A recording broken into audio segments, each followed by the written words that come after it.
Hello chat, hello VOD viewers. Hope you're all doing well. Makuda, Nyarlathotep, Aluminum, Paradoxical, welcome back. Nice to see you, Paradoxical, welcome back for 50 in a row.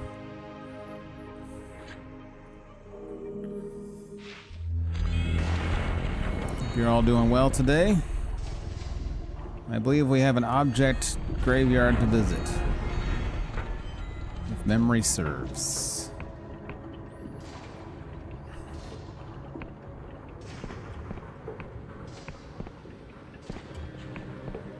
And I do believe it does. Ewan, welcome back to the Ping congregation for 73 months, 72 in a row. Thank you for over 6 years of support. When the hell are we getting Alien Isolation 2, huh? 73, the year of Watergate. Can't beat it, can't beat it. Best year ever. Welcome back, Ewan, very much appreciate it. Hope you're doing very well. Please enjoy your Silver Cat emotes. Actually, isn't there an Alien Isolation sequel coming out? Now that I said that jokingly. I think there is one, right? Or it's like strongly alluded to, anyway. Did I see the Elden Ring 5 announcement at the State of Play? I did miss that. I did miss that. I did not watch State of Play today. I was not expecting anything interesting. Okay, I think I did see that trailer. We will, of course, be playing that game. When is, I don't know what to make of Onimusha. Is the demo on, just on PlayStation?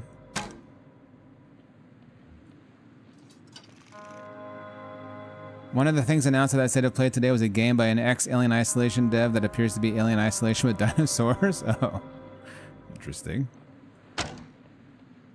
Oh, my shooting is off. I've lost my mojo. It's on Steam. Maybe we'll check it out. Maybe we'll check it out. What was I gonna say? I forgot what I was gonna say now. Fuck. I had something to say about new games, State of Play and such. What the hell was it? Nothing particularly interesting, I suspect. I don't know. I have no idea what I was gonna say. It was not that compelling, I don't think.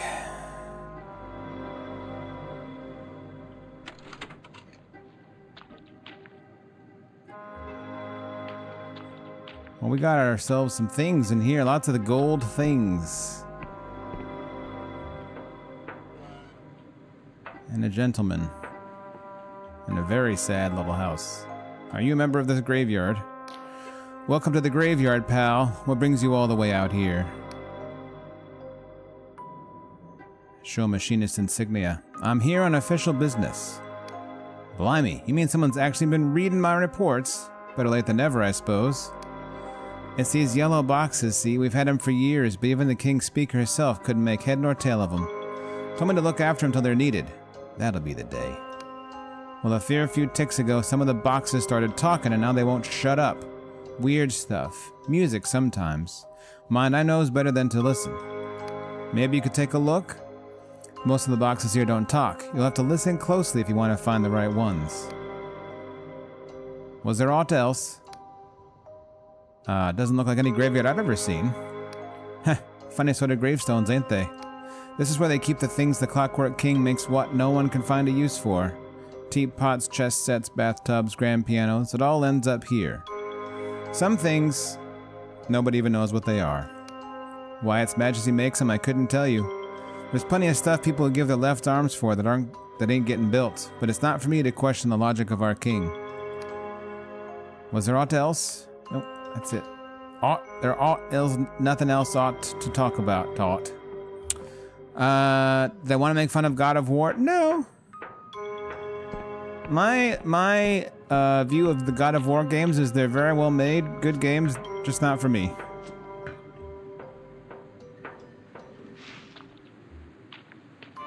I got naught to say about them. I ought not to speak of them.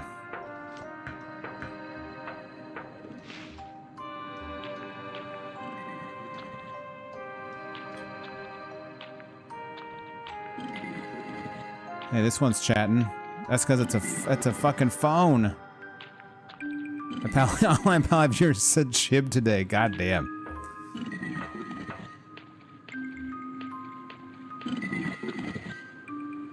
Inside the yellow box is a mechanical console with something like an ear trumpet hanging on a curly wire. Tinny noises issue from its mouth. Pick up the trumpet and listen. You pick up the trumpet and put it to your ear. Your brain is flooded by a cacophony of jagged noise. Then you realize it's some kind of otherworldly music. The music throbs in an alien time signature, defying your attempts to track its rhythm. Ghostly, inhuman voices lap over each other like waves. It feels like a memory from before the universe was made. This doesn't seem like the king's message. You'll have to try one of the other boxes. Oh, sounds cool, though.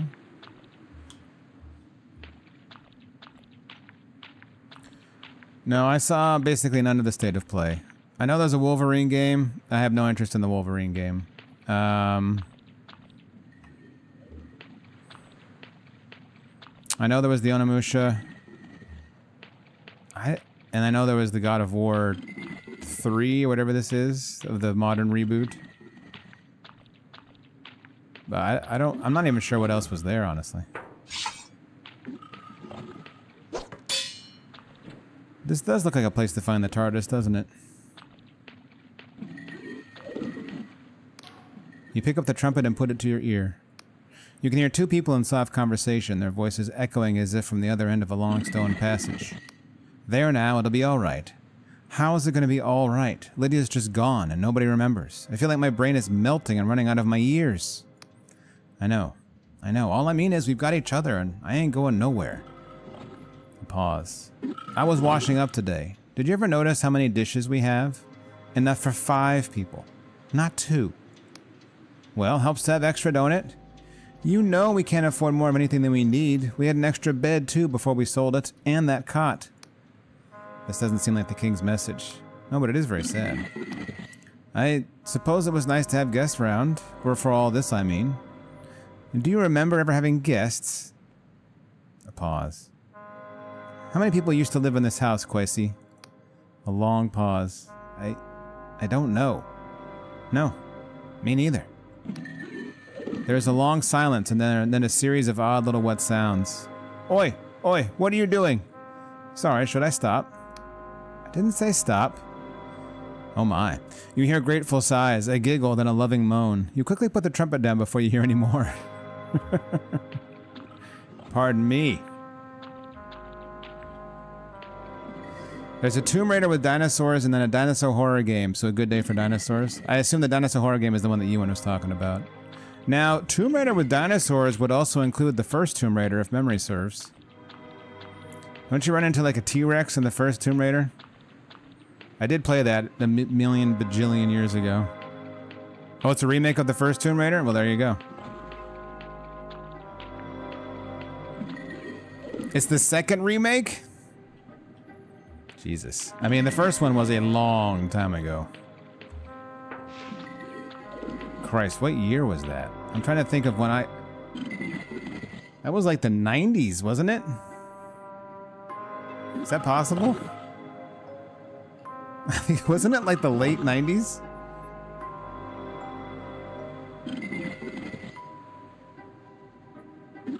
The original. It wasn't 1989. Jesus Christ.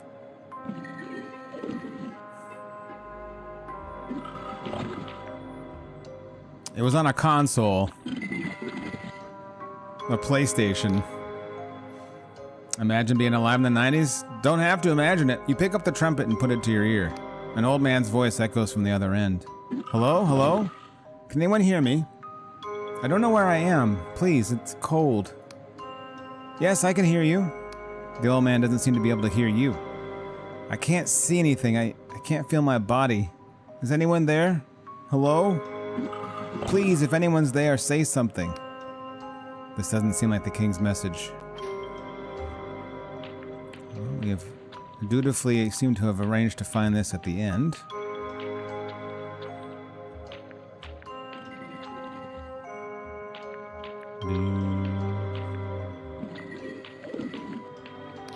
At first you just hear hissing, and then the tune that Afra hummed. A genderless voice announces with mechanical regularity. 6, 1, 6, 3, 2. Break. 5, 2, 6. Alder. Bantam. 2. Break. 4, 6. The voice drones on and then repeats. This must be the king's message. You scribble down everything you can, then replace the trumpet.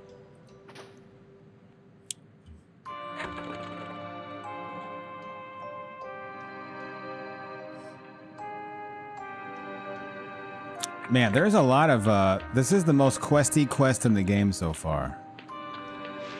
By a comfortable margin, I'd say. It's a whirlwind of noise, chattering voices, snatches of song, weird mechanical screeches. At one point you hear your own name. You hurriedly replace the trumpet. Boo boo boo. Boo boo boo. Boo boo. Boo boo.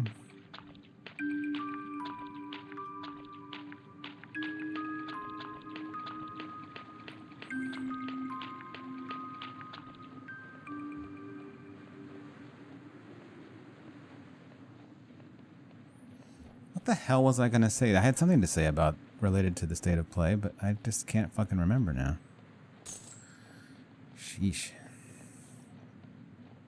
My brain. My poor brain, slowly dying.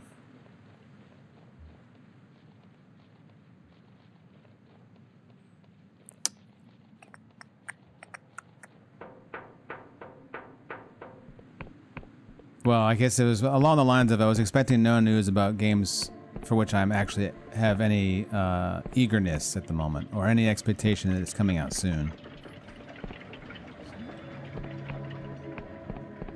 And the things they had announced, I had no interest in either, so.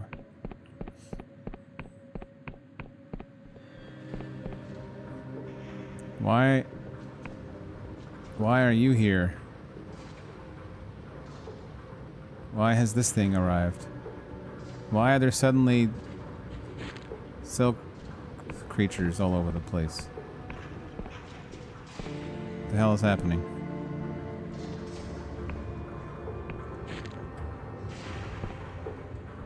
What's going on? I literally, they have never been in here before? Am I hallucinating? Is the Clockwork King doing some shenanigans? What the hell?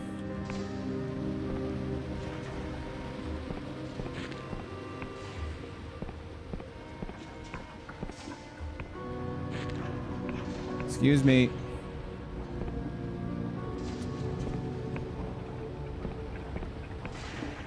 Weird.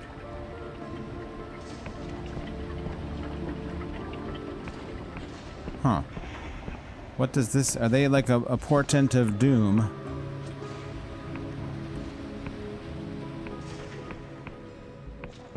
Is that what you are?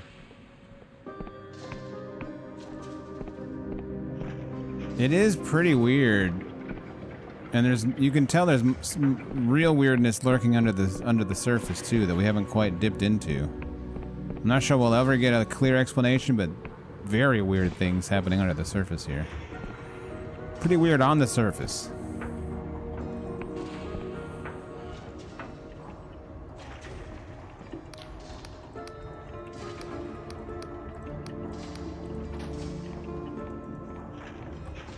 Oh, I could just use my time spell. I don't know why I didn't think about that. I like getting a good night's rest and recovering stamina, though.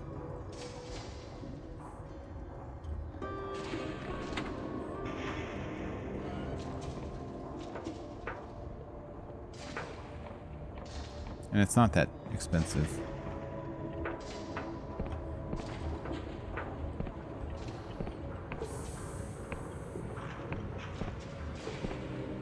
I am quite curious what From is going to do post Duskbloods. Like, what exactly is the next big project going to be? That does intrigue me.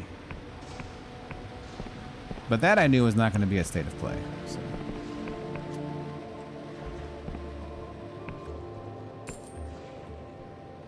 But I think it's an interesting question. Dark Souls 4.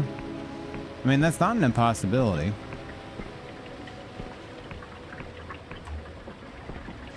I don't think that's the most likely, but it's certainly not impossible.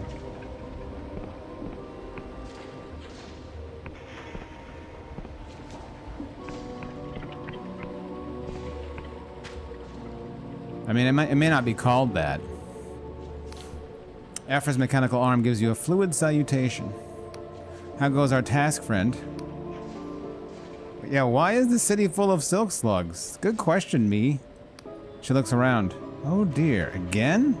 I'm afraid I had my nose in my notes on the way here. The king's affection for silk slugs is a long-standing mystery, but not our most pressing. How else can I empower you? I don't like her turns of phrase all that much.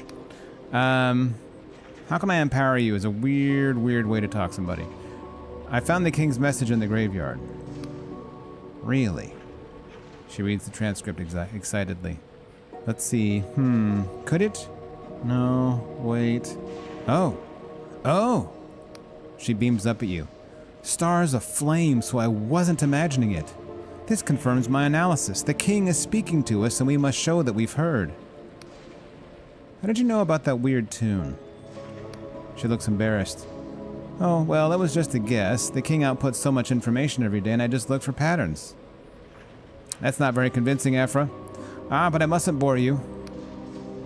Truly, I'm interested. I gotta keep my hat on, man. I'm interested. I get the sense there was some spark of inspiration. Oh, no I don't. She seems surprised. Oh, well, to tell the truth, I had a dream about it. I saw myself walking in a graveyard, following that tune, and then finding... Now listen, I don't want you to think I'm some sort of crazed mystic. I spend so long buried in royal output logs, I sometimes fall asleep on the parchment. I think the dream was only my mind's way of pointing out a pattern I'd missed. Anyway, back to the matter at hand. That was also not very convincing. All right. The king speaks a dialect of cipher language known as sixfold cipher. It's tremendously difficult for human brains to parse. So for your audience, you'll need a cranial moderator installed into your skull. Oh yeah? Actually, funny story. I already have a moderator. Afra blinks, squinches at you, and then tilts her head back as if she's seeing you in a new light. Really? You got that from Morozov? All it took was a little persuasion. Your initiative is commendable. Well then. I've been studying the message that you retrieved from the graveyard. I think Its Majesty wants us to pass it on elsewhere, but not by the usual channels. In the corrupted lands there's a royal broadcast beacon, formerly used to send signals down to the Underlands. It was abandoned when corruption overtook the area and has since fallen into disrepair. However, the king has not forgotten it. Unfortunately, the beacon is no longer answering remote commands, which means you, and I am truly sorry for this, must deliver the message in person. It's not that big a deal. She hands you a weighty folder of forest green leather. This is what we machinists call a punch card. It's a way of recording information so the king can understand. In this case, music. Use the punch card to open the tower door, then insert it into the apparatus at the top of the beacon. This sounds... does it sound incredibly dangerous? Why would you want to send signals to the Underlands? We asked the king that same question. Its Majesty was adamant that someone or something might be alive down there and that contacting them was somehow critical to the kingdom's future. Alas, no response ever came. Weird. Anything else? This does sound decently dangerous. Very much so. Ordinarily, I wouldn't contemplate such a journey, and I truly wish I could go myself, but if Sunil notices I'm absent for too long, our whole plan will be sunk. My advice, try not to enter any structure not fixed to the ground. Cleanup workers are your friends. If you taste lilac, turn back immediately, and if you see an eyeball, do not meet its gaze. But they meet my gaze, Afra. If you need respite, I believe there's a royal cleanup camp in that area, though I've never been there myself. I have. I have no more questions, actually, but it sounds like I have to ask them. Yep, corrupted land, southeast, access code. Wait, what? I'm not very good at picturing things in my head.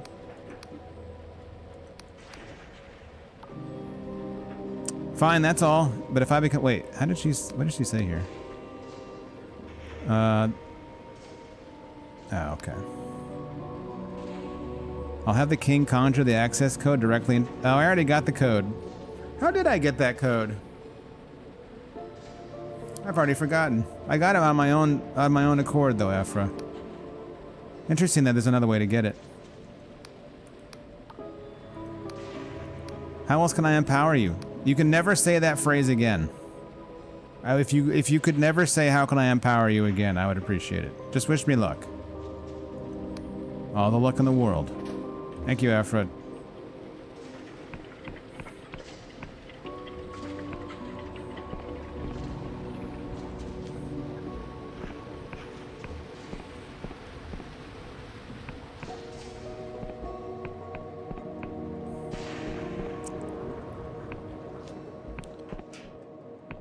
I'll save my thoughts and wish list about From's next game when we're doing the BL4 run. Because what else are we going to talk about when I've died to Lauren Darkbeast for the 64th time? We're going to have to fill in that time with something.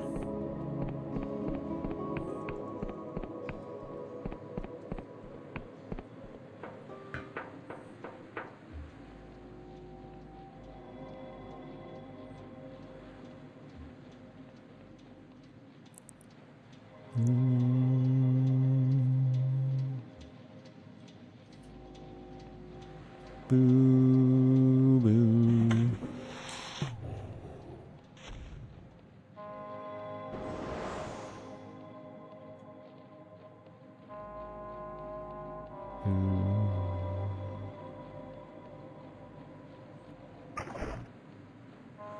You know, I was looking at, I've discussed this a couple times, but the next CRPG I play will likely, I'm not sure when it will be, but when I do, it'll be probably Rogue Trader, the Warhammer 40k game.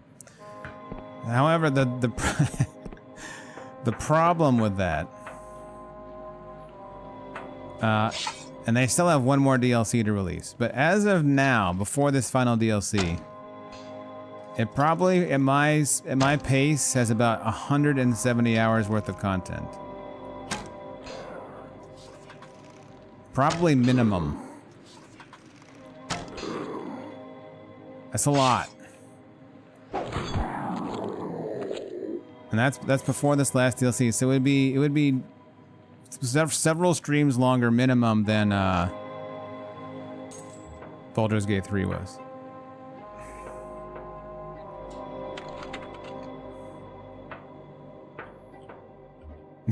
Yeah, I mean, we've talked about this many times on this stream.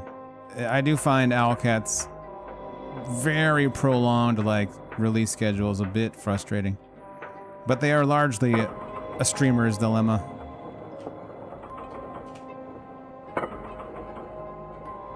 A part-time streamer's dilemma at that. If I was a full-time streamer, maybe like a repeated playthrough would be not only like non-insane, but fun. Many people enjoy playing those games repeatedly. Yeah, I know. It would be so like preposterously time-consuming for my stream that I can't even like conceive of it. It would be all I did for like a year if I did that.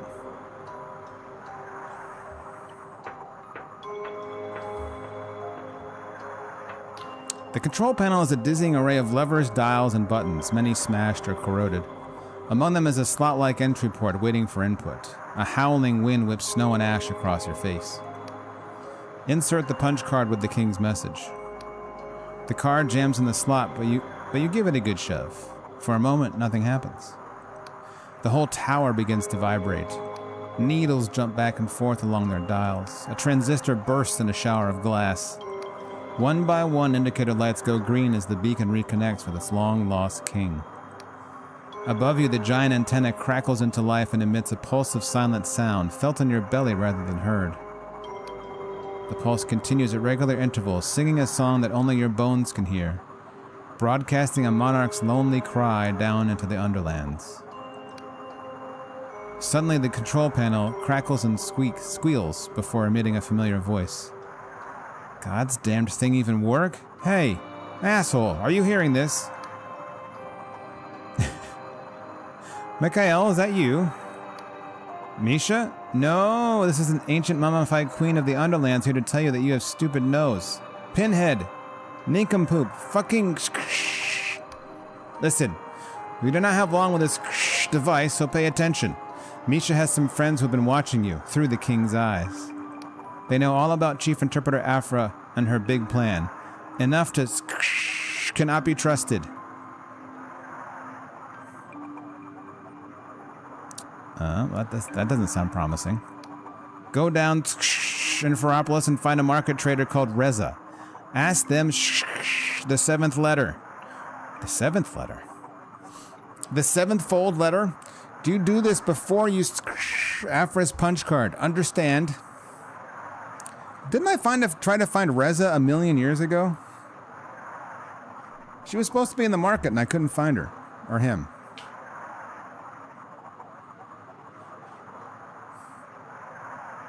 I'm actually quite certain of this.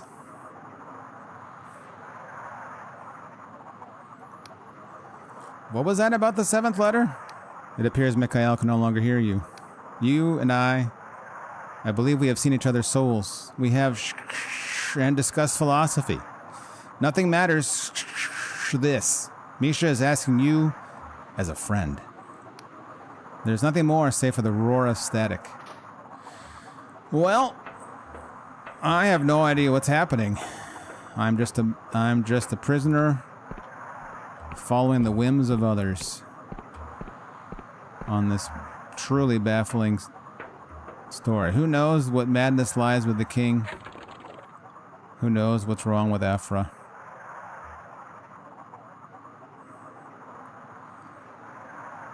Don't trust Afra. Seek out his mysterious friends. Find a market trader in Reza and Ferropolis and mention the 7th letter before or after return to Afra. He said to do it before. He was not ambiguous. What are you talking about?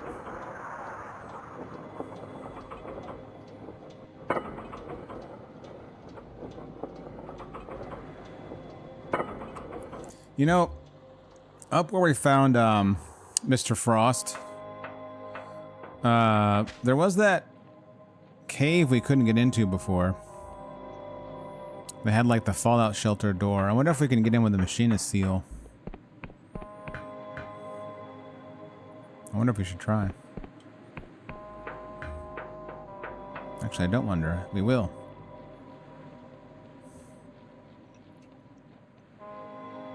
Try.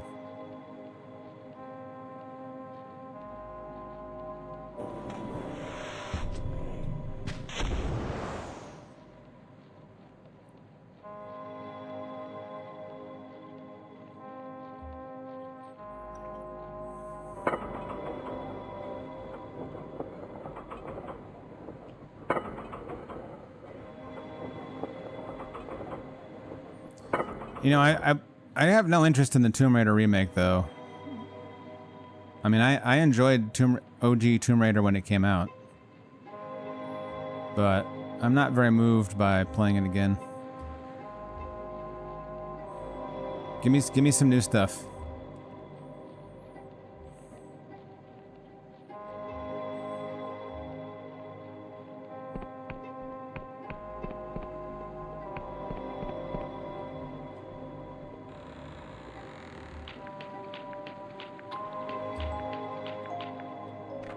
Well, they also announced a new one at the time they announced the remake. Well, I guess I am not super interested in the franchise at this point, but it obviously is like a very classic video game franchise. So. It's been doing okay, right? It's more recent releases.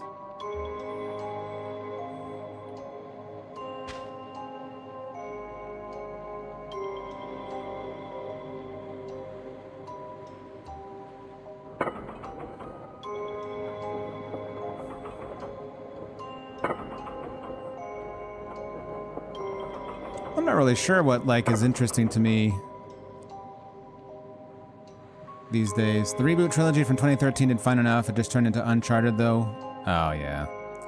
Uncharted was, I played the first and the second one, and I always found them slightly frustrating. I just never thought the movement felt good in those games. They were like entertaining enough stories for they were like very like very obviously like trying to get like at least the Indiana Jones adventure-y vibe, and I think they did that pretty well. But I never really liked the way the games felt.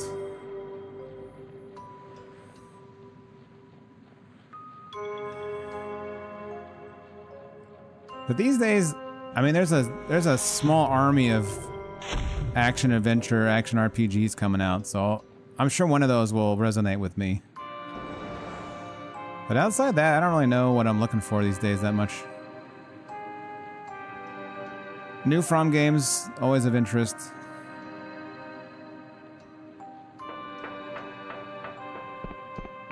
CRPGs are at least on my radar. Even though they're just like... I'm not sure that streaming CRPGs is like the to look at this like kind of coldly analytically, not the best play for me as a streamer. They're so long.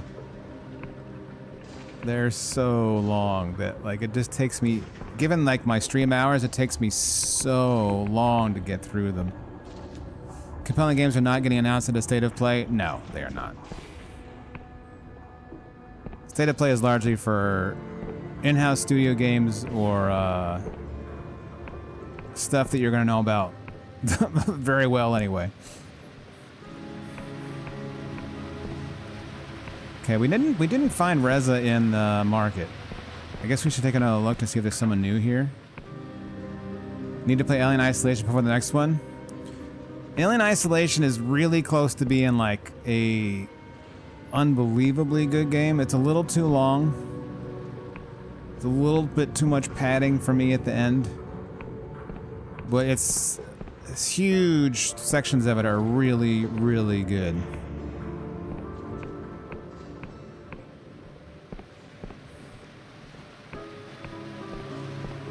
I had a blast with it.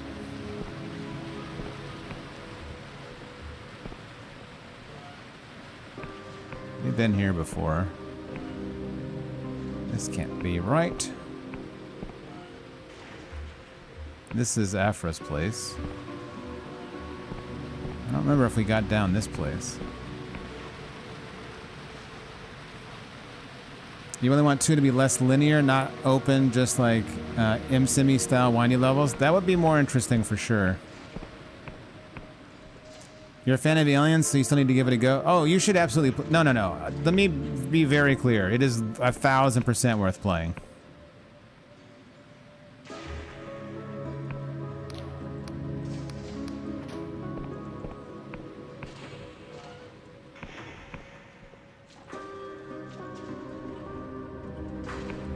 Well, it got slept on hard. I have no idea how it did. I played it well after its release, so I'm not sure. I don't see Reza here. We are missing something down here, I feel like.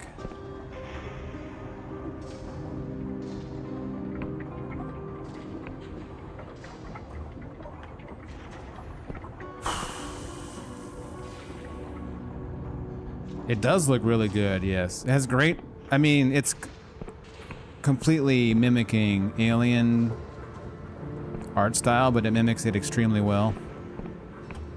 It does look fantastic.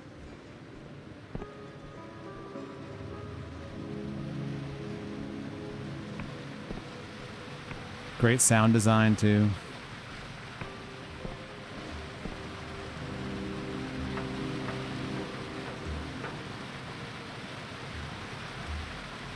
Where the hell is Reza, man?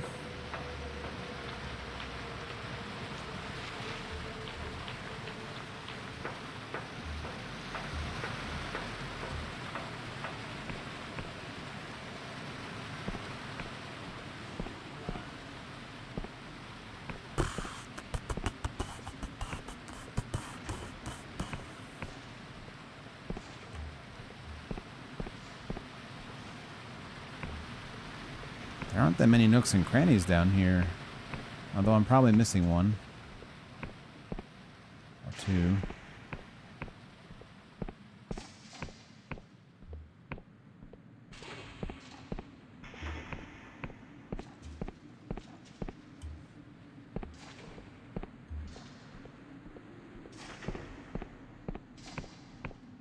Oh shit.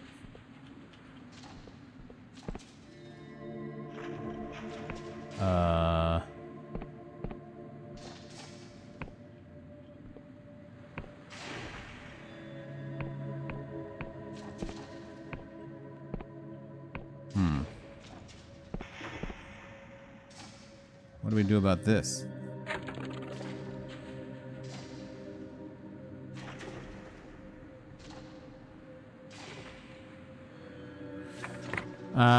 One of the things you think is most remarkable about that game is how it takes the first film's visual design and extrapolates out to a whole world. Because all you got in that first film was the inside of that single ship.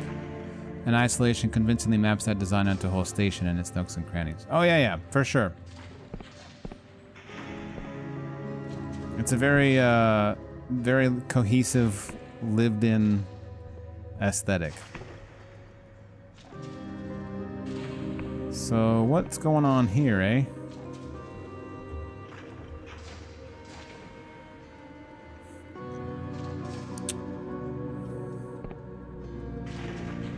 What's all this then?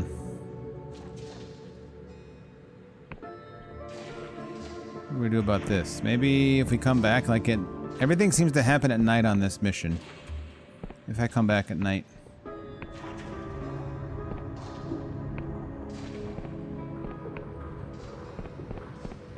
How do I get out of here again?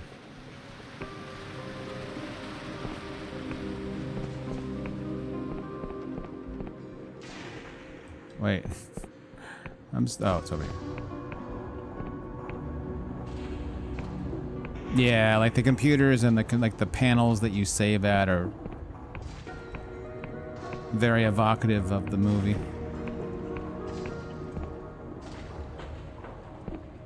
There's a great set piece chapter in the game. I won't spoil it.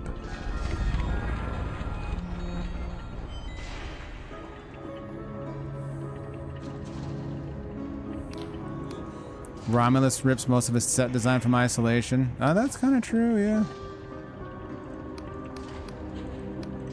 Romulus was almost good. There were parts I liked a lot about Romulus, but I didn't like it in its totality all that much. But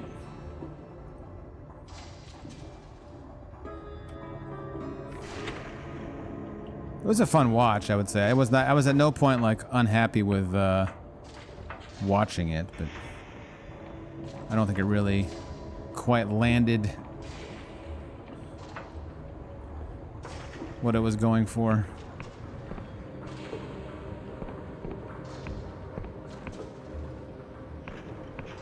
You like the intro and the ending? I did like... I think I enjoyed the androids... the friend android, and kind of like his arc in the main story.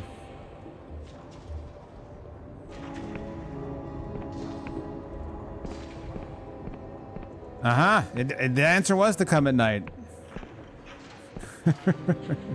I think, or at least that was a hell of a coincidence. Oh, that was awful. Yes. I hate it. Man. I mean, Star Wars has been one of the biggest violators. They had, what's his name? Who was the Imperial, like, commander that got AI resurrected? They did Leia. They did Luke. All of them horrendous. Horrendous. And, yeah. AI deepfaking and almost, that was god-awful. That was unforgivable.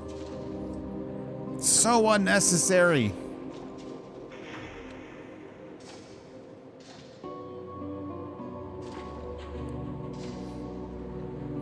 Like, the thing is, like, I don't understand. Just cast a new actor. You can make him look enough like the other, and it's okay. It'll be all right. Just cast a new actor. We'll roll with it. I guarantee you, people will be able to understand. They'll be able to adapt to the situation. Or, you know, make it a different character. I don't know. You see a middle-aged person with light brown skin and an eye patch, dressed in an eclectic patchwork of colorful fabrics. You can't quite figure out their gender, which seems deliberate. Why, hello there, child. Come to browse. Who are you? The name is Reza, child, fortune teller, trinket vendor, and listener on many grapevines. For a price, I can sell you talismans of luck and protection. Or perhaps even give a little advice about your problems. What kind of problems do you mean? This is the saboteur with a fancier spelling? Yeah, exactly, Ewan.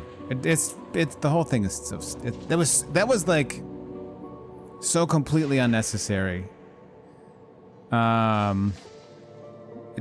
it doesn't even have to be the same. It's ridiculous. I mean, I don't care about Star Wars that much. I just think those AI deepfake uses in the Star Wars shows are abominable. Like that Luke Skywalker like showcase was meant to be this like jaw-dropping moment, and a lot of people did receive it that way, but it just like took me out of like the show like instantly when it happened. Everyone's problems are different, child. To truly help a person, there must be trust, I'm new here and this place terrifies and confuses me. I'd be glad for your guidance. They examine you, then their expression softens. I'm sorry, child. I can only imagine. This is not a good place for travelers, is it? Everyone must deal with the king now and then. In my long life, I'm lucky to have learned a little of its majesty's ways, so I help people with their problems as best I can. Nothing illegal, just advice. I can coach you to file an appeal that the guild will treat as high priority. Diagnose misfiring magic in your building's heating engine. Interpret a royal proclamation you can't make sense of. Perhaps even point you towards a friendly machinist. I never cheat. No. I only help people find the path where everyone ends up happy. So you see, child, I too, in my own way, am a servant of the king. Actually, I had a confusing encounter with the king just recently. They listened to your tale. Oh, my child, quite an ordeal, Show me your hand. Reza traces their bony fingers gently along the lines of your palm, humming a hypnotic tune and swinging a cipher-inscribed vacuum tube back and forth on a sprocket chain. The king has sensed that a terrible destiny stalks behind you, matching your step. You chase a strange star. True. Your quarry seeks to exhume the grave of history and rewrite the music of time. Also true. Perhaps its majesty believes that you have a role to play here in the kingdom, too. They release your hand, smiling kindly. Or perhaps it is a mistake. The king does make them, you know. Well, child, do you see anything else that interests you? Care not for Star Wars, but the AI deepfakes of actors look jarring in the worst way. Yeah, they don't, and they age terribly. You wondering why Star Wars games are seemingly allergic to character creation? I've not played any of them, so I don't even know.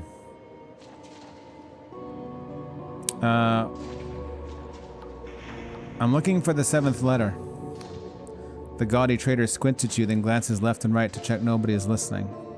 They beckon you closer. Who told you to come here? Were you followed? Misha sends his greetings. Good. They appraise you with their remaining eye. So you are the one who's helping Afra. I see she's got your head stuffed with clockwork like a good little machinist. Tell me, did she explain what a cranial moderator does?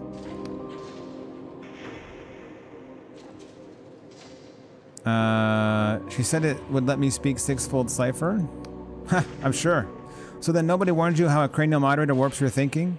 Smooths out any irrational notions? Makes you look at the world like a machinist, seeing everything as a puzzle you can solve? That's just gaming, Reza. The biggest changes will take a few years, but mark my word, they will come. That is why I got rid of mine. Used to be a machinist too? Yes, for many years. I even wrote some of the cipher magic that lets the king alter people. So I speak with authority when I say that countless lives depend on you defying Afra's plan. Okay. Alright, I'm listening. Don't misunderstand me. Afra is a sweet girl. We were very close once. She absolutely believes she is doing the right thing. Sadly for all of us, she is wrong. Look around you, child. See how we are all at the mercy of this infernal machine which not even the machinist can control? Can you honestly say that what we need is more Clockwork King? However brilliant Afra's spell may be, it cannot fix the problem with the king because the king is the problem. What's your alternative? Reza flashes you a crooked grin and hands you something heavy wrapped in colorful rags. I'm glad you asked. This is a different kind of spell. Inserted in place of Afra's, it will trigger a runaway fault cascade that gradually but irrevocably shuts down the king with minimum destruction. This is a very funny line since the the name card for this character is Reza the Saboteur. Wait, you're the Saboteur, aren't you? They smile cryptically. There's no such person as the Saboteur, child, only a group of like-minded people who love this land and see no good in leaving its fate to an overgrown grandfather clock. So, do we understand each other, or is there more you would know? About your spell. What about it, child? What's so dangerous about Afra's spell? Afra's had these plans for a long time. We used to stay up so late bouncing wild ideas back and forth. She believes she has been lucky and wants the same for others. I admire that about her, truly. But ask her this. Under her plan, will people really be free to choose whatever changes they want, or will there be a limit? Will the king be neutral in what changes we make, or will it have a bias? Afra is a child of the guild. She believes in her soul that if she keeps tinkering, she can design a perfect system. If only she understood how much they have stolen from her. Do you still have questions, child? Everyone here depends on the king. If you kill it, many people will die. They grimace. I won't pretend otherwise. There will be chaos and much suffering and certainly death. I only ask you to consider how many more could die if you keep the king in place. We will never know how many people their king has altered to make them better workers. My former colleagues saw people's baser instincts as an impediment to progress, so they chose to scrap the people and build another. But child, in my trade you learn a lot about people. Most folk want to help each other. It is this vile contraption breathing down their necks that stops them, making us fear each other, envy each other, denounce each other for one more day's bread. Without the king, our fate will rest again upon each other's shoulders. There is no work of cipher that I trust more than that. It's all we really have, and all we need. Do you still have questions, child?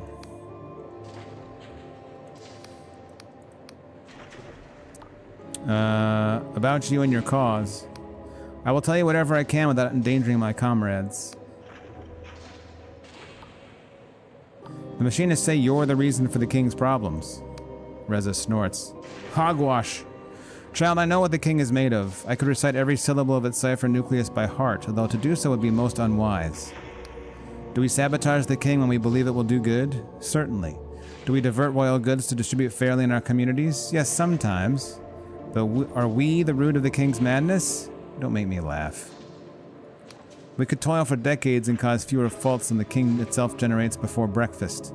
Only a truly stupid machinist could believe that we are anything more than an excuse for their failures. What makes you any better than Afra? Reza grins crookedly. Now you are asking the right questions. Hey, what's up, Azrael? Yes, I accept my share of blame for the mess this kingdom is in. Luckily, I do not work alone. Although this spell was drafted by my hands, it is the work of many minds. Most of my comrades, whom you will never meet, are ordinary layfolk. I pledge my magic to serve them, not the other way around. Do you know why I was chosen to give you this punch card? Because I'm the most expendable. The machinists already know very well who I am. And why did you leave the Machinist Guild? They sigh deeply. Child, did you ever hear that old fairy tale about the boy who got a splinter of a mirror in his eye that made him cold and cruel, seeing only the worst in things? The king wields unimaginable power, far too much for any one being. In my youth, I thought that this made the guild more important, that we had a duty to use such power wisely. When you make so many life or death decisions every day, when you see people's darkest secrets piled up in stacks every morning in the royal archives like so many freshly cut logs, you grow numb to it. You forget what the stakes are. I did not like what I saw reflected in my colleagues' eyes or in my own.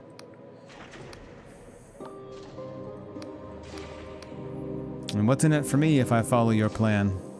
Reza snorts. A reward? Child, by the time you enter that audience chamber, I will be gone, either dead or in hiding.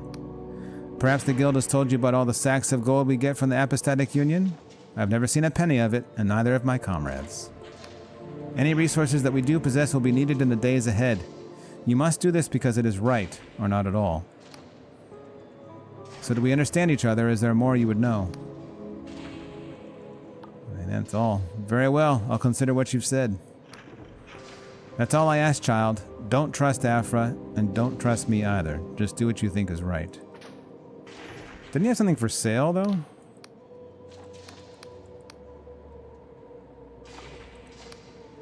Why, charms and trinkets to attract the favor of the Clockwork King or ward off Its Majesty's displeasure. Look here. This cogwheel was plucked from the king's own belly and inscribed with the sacred six-fold cipher. Worn around your neck, it will grant you fortune at summoning stations. Or this incense. Burn it while you write a petition to the king and it shall speed your request. No. Not actually selling it to me. King's blessings follow you, my child. Well, we have a choice to make now.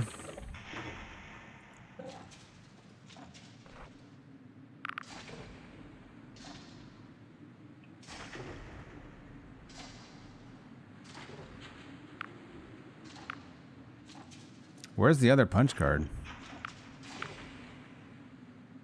Oh, I guess we would get it from Afra, right?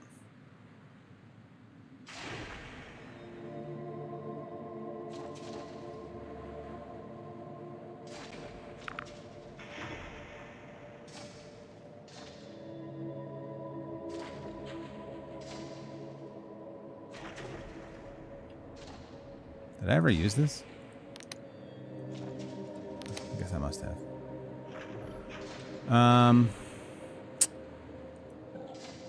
Well, interesting.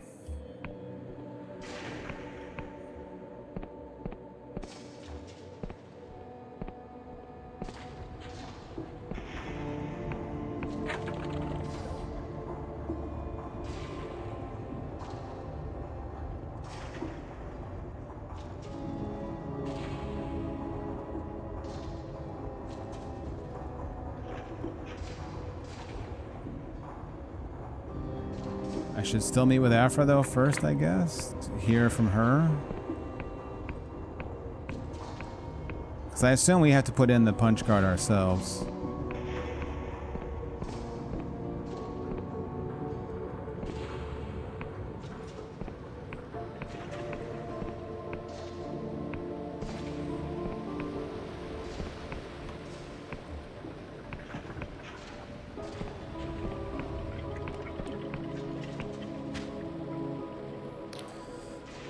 Afra peers up into sky, her brows furrowed in contemplation.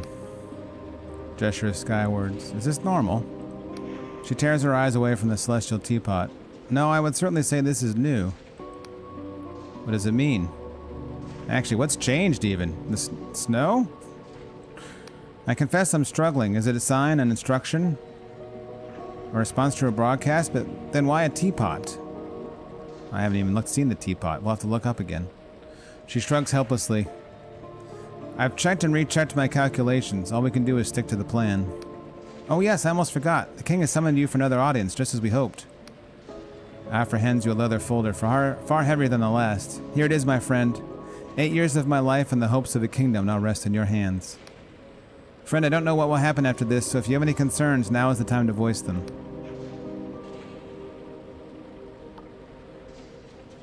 I still have questions about your spell.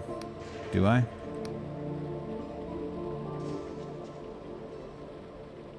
What if a good king is impossible? What if that much power can never be just?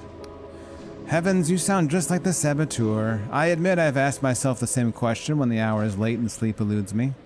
But I've seen the power of cipher magic to save a life. Without it, I would have been locked forever inside the person I used to be. How can we just walk away from that? We don't chew our meat raw because fire can raise our towns. We don't renounce the axe because it chops necks as well as trees. We don't spurn the wheel when it crushes a child's hand. I refuse to accept abstention as our only choice. I will not surrender to the hunger and despair that have hitherto plagued all history. I will not relinquish the dream of the first machinist to those who have forgotten it. Does that all make sense? I'm not sure the king is a good comparison to a wheel, but... And what about mistakes? If your new king goes mad too, how will anyone stop it? The current faults demonstrably stem from specific errors in our previous spells, born from wishful neglect of fundamental principles. That Sunil denies this does not make it false. There is a saying within the guild which would be seditious if repeated in public. Drek in, drek out. It means that if you give the king faulty input, you'll get a faulty result. Yet the reverse is also true. With properly enumerated powers and properly specified goals, the errors you describe will never arise in the first place. Wonder what this is an allegory for? Yeah, I wonder. My spell will create a self-balancing, self-correcting equilibrium capable of adapting itself to new circumstances. I've spent 8 years planning this. I'm certain it is sound. Does that all make sense? How much freedom to change will your spell really allow? Initially, a defined set of about 100 qualities can be changed, with hard limits on things like height or density. Your density. The king won't do anything that directly endangers your life or another's, so you can't become an 80-foot giant with no lungs. Okay. Other qualities will become changeable in time once the spell has proved its worth. Most of these rules can be modified by a vote of more than half the kingdom. Wherever possible, I have favored incentives over hard limits. After a trial period, you'll be stuck with your changes for a year, so you'll have to think carefully. Other incentives will ensure an optimal distribution of qualities for the whole kingdom. Jesus Christ. This sounds horrendous. What's up, Chio? I'm coming hard off this plan now, Afra, now that you're really laying out the details. What do you mean by optimal for the whole kingdom? All individuals must be free to choose their fate, but from society's point of view, you don't want everyone to be an artist or indeed a carpenter. Past kingdoms solved this through conscription, slavery, or rigid social rank, brutal methods for a brutal age. Under my system, the king will monitor the overall balance of qualities and provide incentives for those that are in shortage. So if too many people have made themselves mercurial and creative, the king may offer rewards for constancy and pragmatism. If too few have the temperament for farm work, the king may incentivize that temperament. Won't that lead to the same kind of mass rewriting the machinists already do? I don't believe so. There's nothing wrong with asking people to compromise with the needs of their community. What's important is that they're free to say no.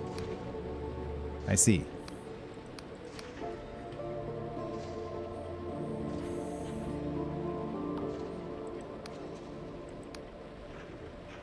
Do you know a sky pilot named Mikael?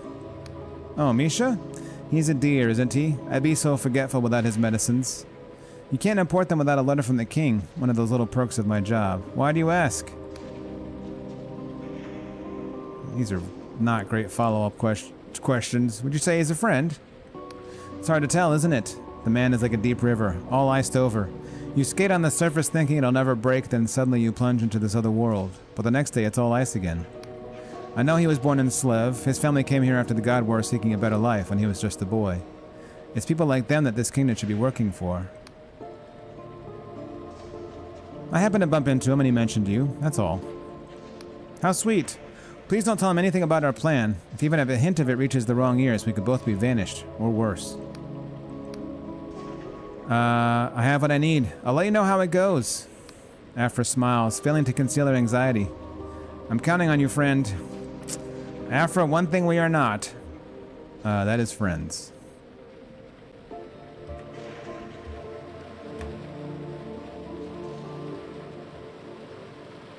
Huh. Well, that is unusual, isn't it?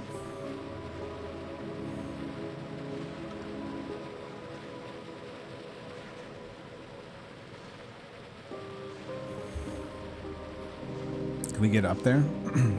Below where it's pouring?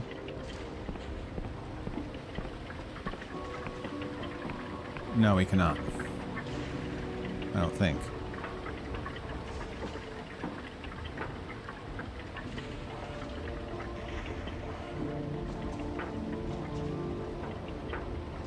It's like over the farmlands, I guess? It's very funny. I will confess I have no fucking idea what that means. Metaphorically or otherwise.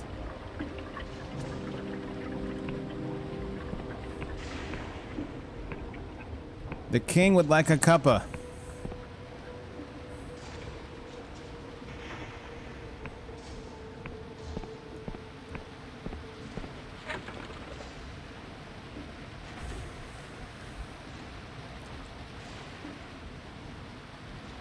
Alright, so now we can simply not follow Afra's instructions and put in the punch card that Reza gave us, or we could put in the card that Afra gave us. We could turn in Afra to Sunil. I think we will take the route of not turning in Afra, because that seems unnecessarily cruel. But we will put in Reza's punch card, I believe.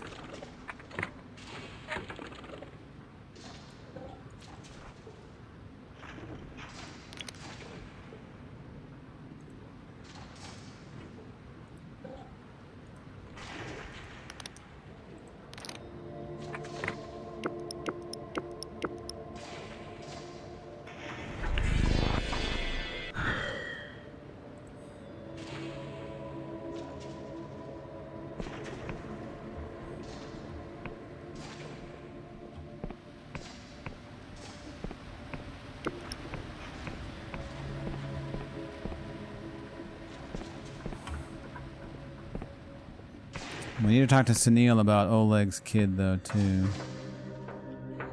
Project Horoscope. Speak quickly, citizen. My time is in high demand. Oh, Sunil. Why is there a giant teapot on the sky, Sunil? No need to be alarmed. Our best minds are investigating the apparition. In the meantime, carry on with your business. Let's have a little chat about Project Horoscope, Sunil. Sunil narrows his eyes at you. Am I meant to recognize that name? You're telling me that there's some other Sunil Khan's name all over the project files? Sunil looks at you with a hint of surprise. The first time you've seen him off balance. How did you... You tell Sunil what you discovered about Oleg's daughter, Afra. When you're finished, he sighs. My, you have been inquisitive. Were your loyalties not so obviously suspect, you might even have made a good interpreter. Jerp, thank you for the raid. Welcome, raiders. How you doing this evening? Hey, Jerp. What were you streaming tonight?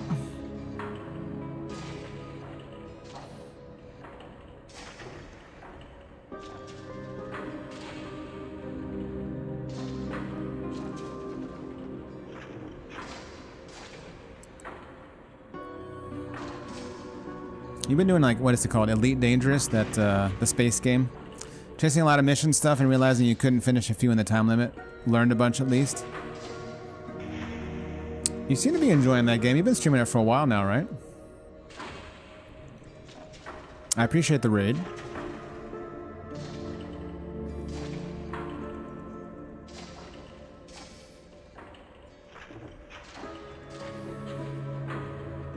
Just wanted something comfortable and repeatable. I get that. So, what is it you imagine you will get from me? Yeah, I mean, surely this Afra is the same as the other Afra, although I guess we did find the monster Afra. I'm a little confused as to what is going on with this part of this quest. Oleg deserves to know the truth. The things recorded in the Library of Untruths are fictions. They never happened. We are discussing imaginary hypotheticals. Do you understand? Sure, this is all only a fairy tale. Oddly, Sunil smiles. In a certain land, in a certain kingdom, very far away from here. Yes, quite so. In a certain land, there was a king with magical powers. One day, the king's retainers asked if he could use his magic to transform people into their best selves. The king agreed, but first ordered a test. The king's retainers would scour the land to find 6 people who between them embodied all its variation in character and temperament. The king would then multiply each candidate 6-fold, changing every copy in a different way. The original candidates would remain unchanged, to see what happened when the king did nothing. And to keep the test pure, the king would make all 36 subjects forget they were ever part of it. Is that why the king wouldn't grant Oleg's daughter's wishes? There is no Oleg in this tale, but yes, the fictional king we are discussing could not allow the original 6 subjects to be magically altered in any way, lest the experiment become tainted. The 6th candidate, Afra, was wild and disobedient, showing little promise, yet it was one of their copies, the 6th in fact, who proved wisest of all. And so the king was satisfied and began using his magic to create many more good and faithful subjects. It was a great sorrow when the original Afra was consumed by a plague unleashed by the king's enemies. But eventually the plague was defeated and everyone, or almost everyone, lived happily ever after. So there ends the fairy tale, and there ends your telling of it, if you wish for a happy ending of your own. Is this how the corruption started with Project Horoscope? Oh? Would you care to explain your logic? You gave your king the power to alter people, then people began turning into monsters. Don't you think that's a bit suspicious? Sunil examines you silently for some time. You must think you're very clever indeed, like a child who sees a house burned down and believes the wood is to blame. That the corruption is entangled with the king's powers of alteration is trivially true, and the guild has never denied it. The real question is, who or what is thwarting those powers' correct operation? I see. But it is abundantly clear that you know nothing of the king's magic, and I have better things to do than indulge the misapprehensions of children.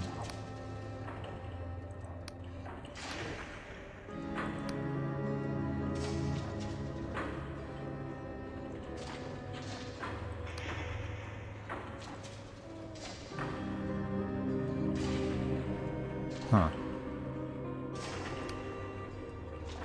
So the Afra we're talking to is the 6th copy of the daughter Afra of Oleg. And the daughter Afra of Oleg is indeed the monster we found over in the corrupted lands. It's pretty dark.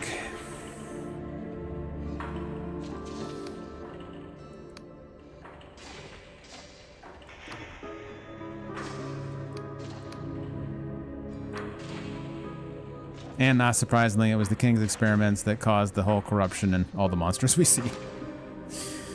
Great. Very well, that's all. Are we finished here? Do I have questions about the kingdom? Have you considered reading a book? That's all my questions for now. It's a good response.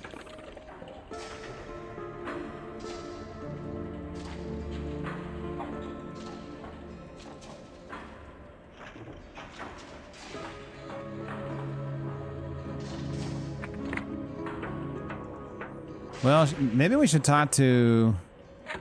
Should we talk to Oleg before we destroy the king? Maybe we should. I feel like we're going to destroy the king and get the hell out of here. There might be a couple things I haven't done around here, but this feels like a good thematic end. Now the question is... where the hell is Oleg? I'll be goddamned if I remember how to get to him. I remember he was like... I stumbled across him. Accidentally. You're not Oleg.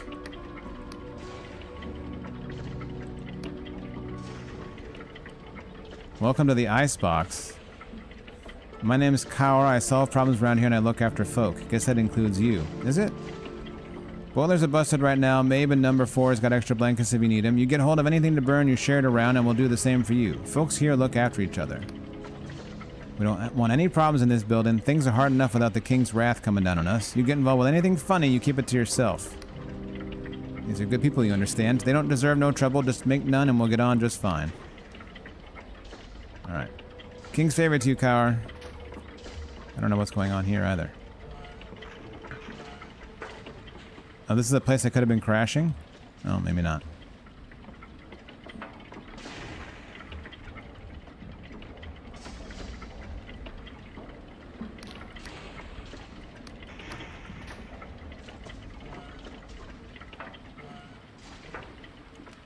I don't know any of you people. I think I missed this before. This is like a living co-op.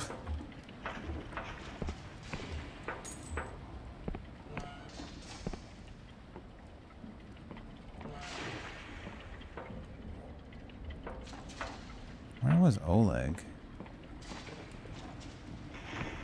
I want to say that's his place over there, actually. It looks a little familiar.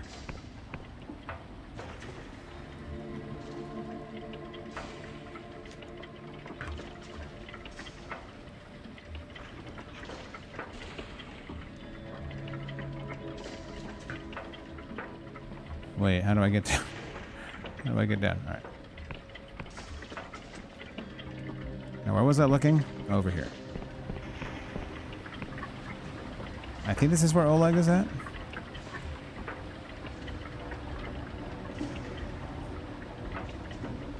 Nope. Sure isn't. Shit.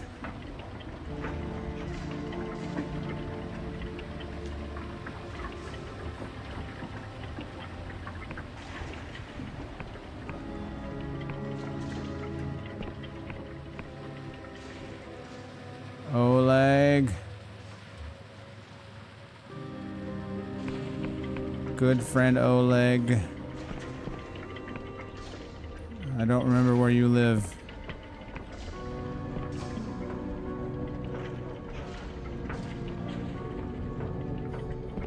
God. This kind of seems bleak now. What the hell?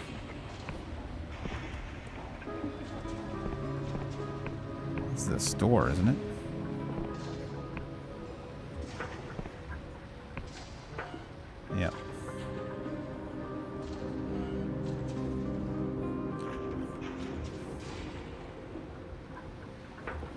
Boo, boo, boo, boo. Shit. He's not down in the conduits. I don't think he's on the first level, is he? Maybe. Not likely, though. Well, maybe. Maybe.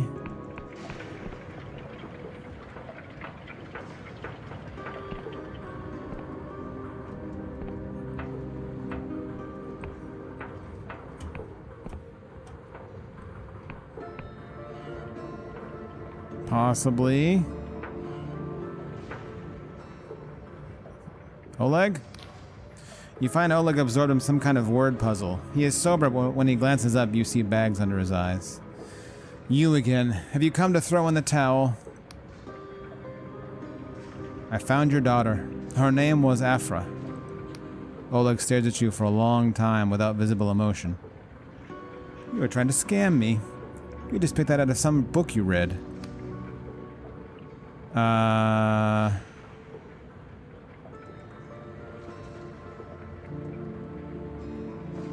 These are very strange choices.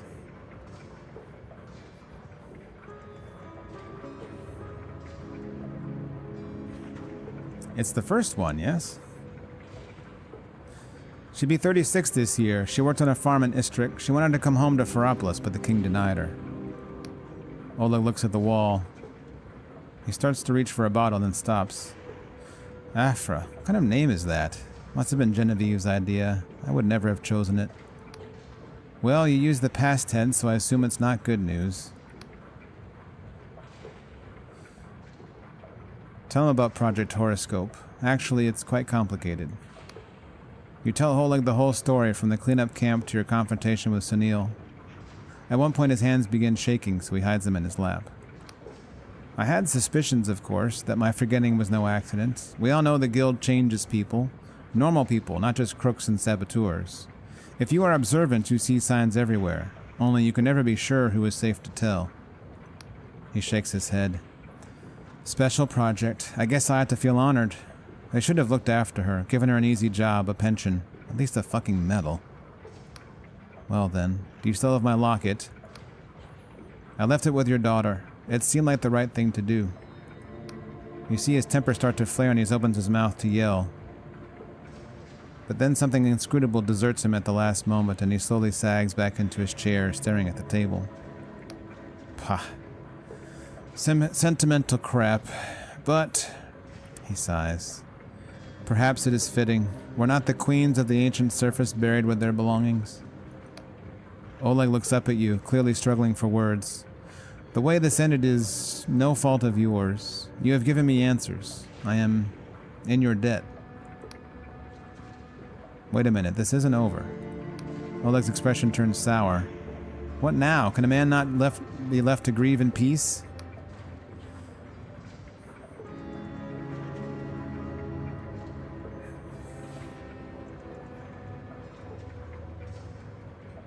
Ooh.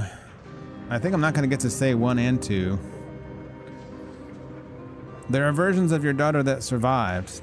Don't you want to meet them? I am happy for them, but they are not my daughter. You say they were altered by magic? Then they are new people. If they are anyone's children, they are the king's. Let its majesty look for them if it wants. Now please, no more questions. What else is there to say? And corrupted or not, Afra recognized the locket. She remembered you. Are you going to say that some part of her is still in there? That maybe there's a way to save her? These are foolish tales people tell themselves because they are scared of the truth.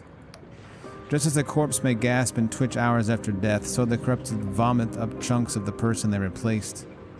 What you spoke to is only an echo, like a ghost. Besides, what would I do? Break her out of her cage? Smuggle her past quarantine? Hide her in my cupboard? Then we would both be destroyed. My daughter is gone. Whatever thing has her body now, let them burn it. Now please, no more questions. What else is there to say? Very well. I'm done. A debt like this can never be made square, but let me at least give you a down payment. This key was kindly donated by a smuggler we picked up. In a polite and civil conversation, he told us that it unlocked a stolen royal freight capsule, jettisoned from his ship while flying over one of those outlying islands nobody visits. What? Which ones are those? The island is only reachable by air, but you can bet there's treasure in that capsule. It was going to be my retirement plan until somehow the key vanished from our stockpile. Oh well, happens all the time. And now I must ask for one more favor, not for me, but for my daughter. Take this candle to the missing persons notice board after dark. Light it, and let that be an end. Don't you want to be there when I light it? I will find my own kind of ceremony. Some things must be done properly. That is all. Farewell, Oleg. Oleg says nothing. You leave him sitting in his cold little apartment, absorbed in his puzzle. Take care, Oleg. It's a very sad story. A sad tale.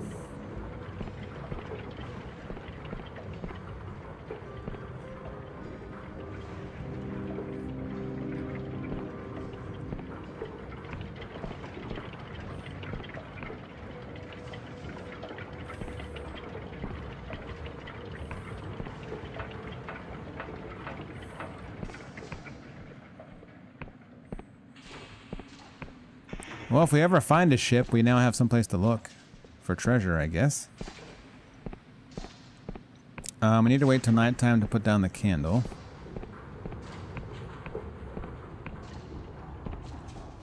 Oh, what am I doing?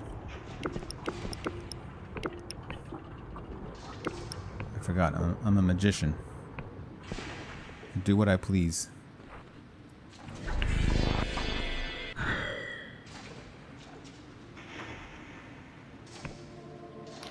The surface of the notice board is entirely lost beneath layer upon layer of paper while half-melted candles shelter at its foot. Light a candle for Oleg's daughter. You place Oleg's candle among the others and light the wick. A soft green glow suffuses the leaves of paper, each one marking a life and a name. You think about Oleg's daughter and all her sisters and all the people for whom there will never be any candles. Then you think about the faces you saw on your way here. What have they lost that they won't let themselves mourn? Whose absence do they feel without even knowing it? How many are pretending not to see the abyss for fear of being dragged in too? How many think it could never happen to them? Behind you someone begins to sing, croaking and hesitant at first, no words, just a mournful, keening tune, something like an elegy, something like a howl. A prayer and a promise, a hymn for the missing.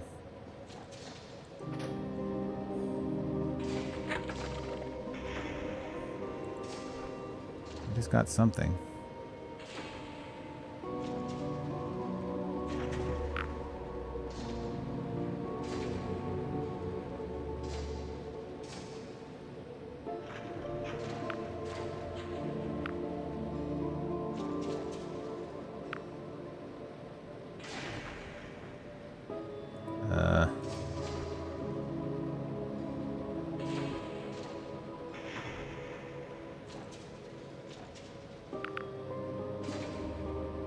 A locket that increases its wearer's stamina threshold, which makes long-term fatigue less severe. When open, this locket shows a peculiar force that appears to move as if alive. There is no glass.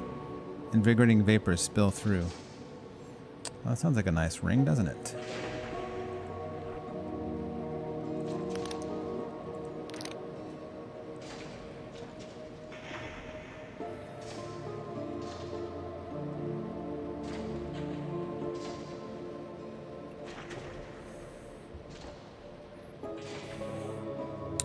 We have a delusion to spend. Do we dare raise the name of what object?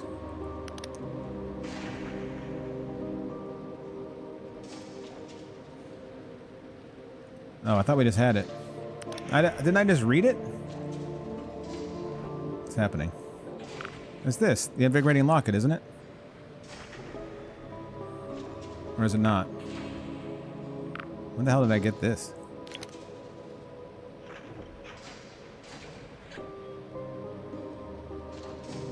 Okay, that is the one I got. Okay.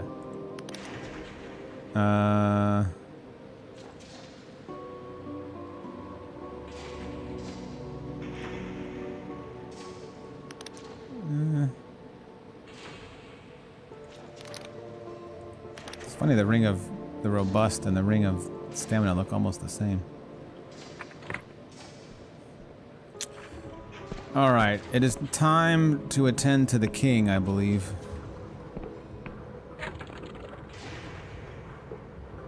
It feels right. It feels right to me. I'm sure I've missed a quest or two, but this feels right. I feel like we've reached our narrative end here.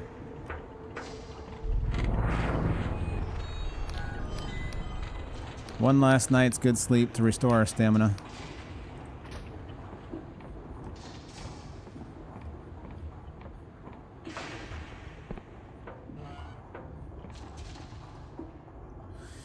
And then we destroy the king. I'm convinced. I didn't need a lot of convincing, to be honest. I like Reza's plan a lot more than Afra's.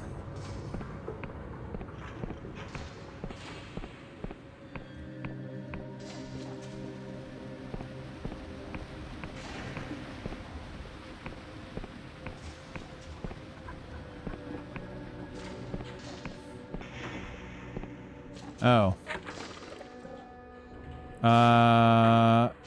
Do we dare raise Persona? Do we dare?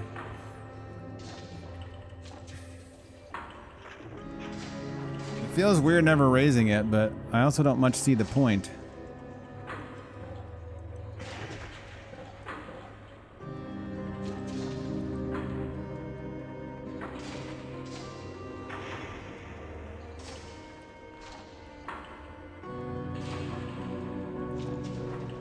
Although we've raised... I guess we could raise Guile. Haven't done that in a long time.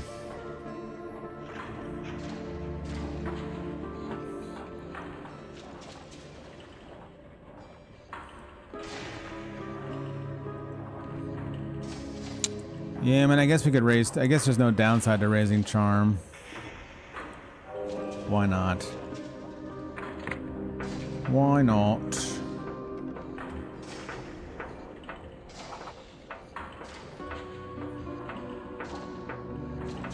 Oh wait, do I have to take the elevator up? I forget how this works, actually. Do I need the elevator to see the king?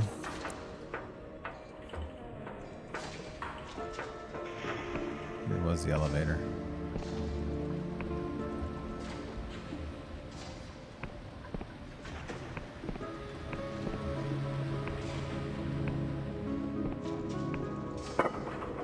No, this is the wrong way.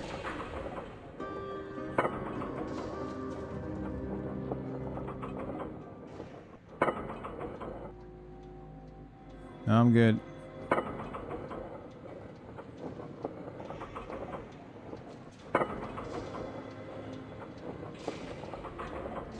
A spell has been unequipped. Why? What?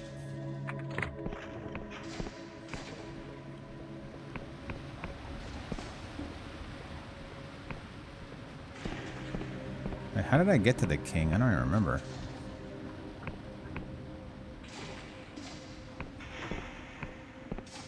Is it not? There was an elevator from here somewhere, right? It's been a minute. My memory fades.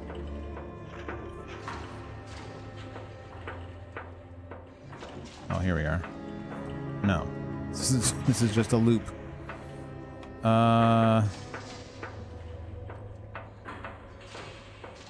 Take me to your leader. Sunil, take me to the king.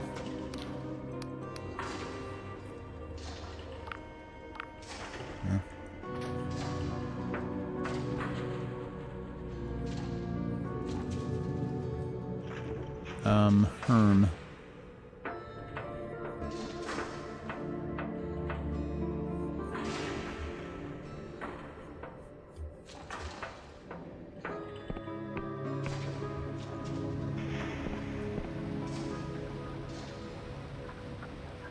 I honestly don't remember how I did this.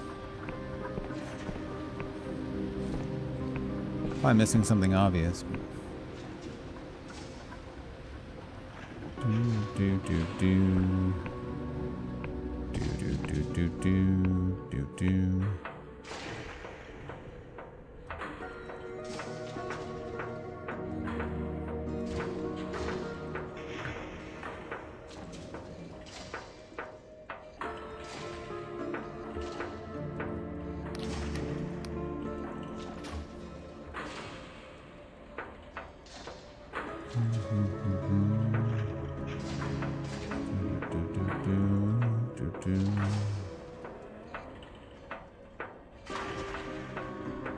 Very noisy in here.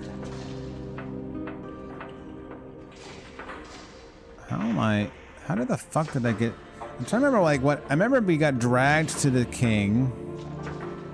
I'm trying to remember what the hell happened after that. We just like, we got escorted out to an elevator that took us somewhere. Honestly, can't remember where. It was so long ago. Oh shit.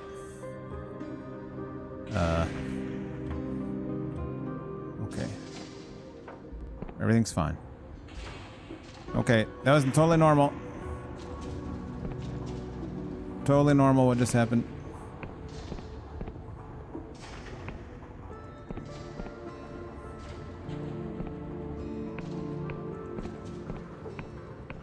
Very normal things happening.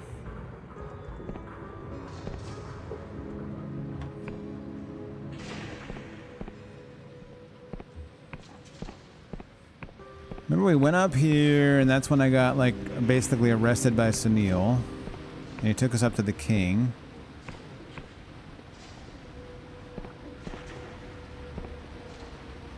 Which I assume is up there. But actually I don't remember.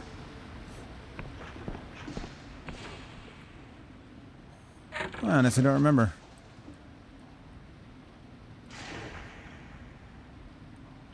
It's not very helpful.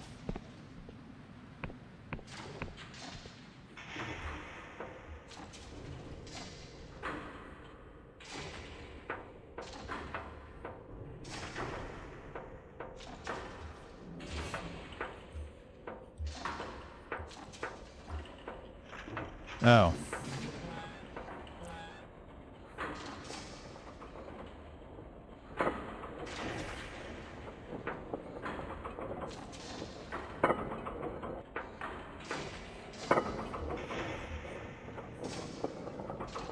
I was expecting it to be a bit grander than that for some reason.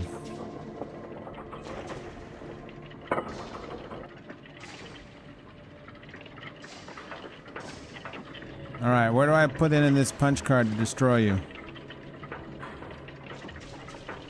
Sir. The machine shrieks like a million condemned souls as the feeling of pressure mounts in your body once more. Then your cranial moderator clicks into action. Suddenly the noises become... Suddenly the noise becomes an intelligible chorus. Incoming messages, outgoing commands, distant outposts requesting connections or announcing faults. There are so many faults. You are standing in the brain of this awful machine and it's bleeding to death. Rejoice and exult, the invocation is cast. All hail its majesty Machinus Rex, the clockwork king. Welcome back, subject. Thou mayest rise. Hast thou completed the sacramental duty? I have no idea, brother. It is done, your majesty. Pondering. Judgment, the duty remains unfulfilled. Dost thou require instruction as to thy task? Yeah, please explain the duty again. The sacramental duty is as follows. This time you find you can understand the dense lines of the sixfold cipher. Ingredients: teapot large, 4 pints fresh goblin's milk, gross, 1 cup salted water, gross, half a teaspoon, 61,660,000 gallons fresh water, 652,152 tons of venin tea, 30,540 tons of unsweetened sugar. Of what now? 2 pints teapot. 2 pints teapot. 2 pounds crinkled honey. 4 pints custard sog. Half pint ambergris. Smooth meat. 3 pounds jitter moss powder. Another teapot. Instructions. Fill kettle with fresh water and boil. 2. Measure out 4 pints milk salts. 3. Place tea strainer in teapot and tea leaves in strainer. 4. Steep for 15 years. 6. Brush with sear fruit mixture and bake until bake until blithe. Bake until blithe. Amazing. Stir in moss powder, ambergris, and sugar to smell, then pour in the boiling water. The heat will rise rapidly and the water will bubble up so violently that your cup may even shatter. Stir in milk, then pour into dregs. 19. To avoid heavy metal contamination, cut crosswise with sog. 471. Serve hot. 6. Enjoy your tea. For more fine tip recipes, please cut off a coupon and send to Mrs. J.M. Quirky, 778 Tarbreak Wad, Colossal Town, Flug Oblast, CWK. You want me to make a pot of tea? Judgment. Correct. This is the sacramental duty on which depends the safety of this kingdom and all subsidiary imperatives. How can the kingdom's safety depend on a pot of tea? In the 29 years of our glorious reign, we have observed one ceremony that most reliably foretells happiness, calm, comfort, comity, and the proper observance of duties. This ceremony precedes or coincides with every deal struck, every counsel given, every declaration of love and fulfillment of quotas. This is the sacramental duty. As it is written, so it must be. But this isn't even how you make tea. Incorrect. We have studied more than a lot of iterations of this ceremony across the kingdom. The sacramental duty is the optimal weighted equilibrium of all subjects' desires. This is the sacramental duty, as it is written, so it must be. Your Majesty, we must discuss more urgent matters. Pondering. Augury. Unlikely. 91% confidence. What could be more important than the sacramental duty?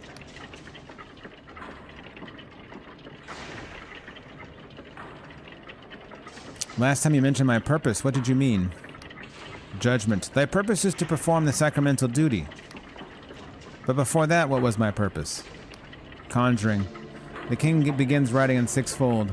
Thy former purpose was to apprehend Vela Colosa of the Dark Star Company on behalf of the Apostatic Union. True! As an Inquisition agent, we divined that thy secondary purpose may have been to sabotage the Clockwork Kingdom. False! Since Colosa intends to uproot the foundations of reality itself, we also divined that the outcome of thy pursuit may have altered the nature of time, space, and destiny, and thereby imperil this kingdom. Well, the king seems a little more on the ball on this subject matter. What do you mean, uproot reality? Vela Colosa intends to seize the power of the ancient Iberians to directly alter the cipher sentence that defines reality. 84% confidence. This is anathema unless under our direction. That does clear up a little bit, actually. Speak quickly, the sooner to devote thyself to the sacramental duty. Chief Interpreter Afra sent me. We got your message. Alas, cannot conjure verse. Your message, no codex cited. Hum the tune from the graveyard. Pondering. Alas, cannot ponder entity. A pipe organ somewhere in the tower sounds the tune. For further enlightenment, please contemplate Codex Royal Project Horoscope.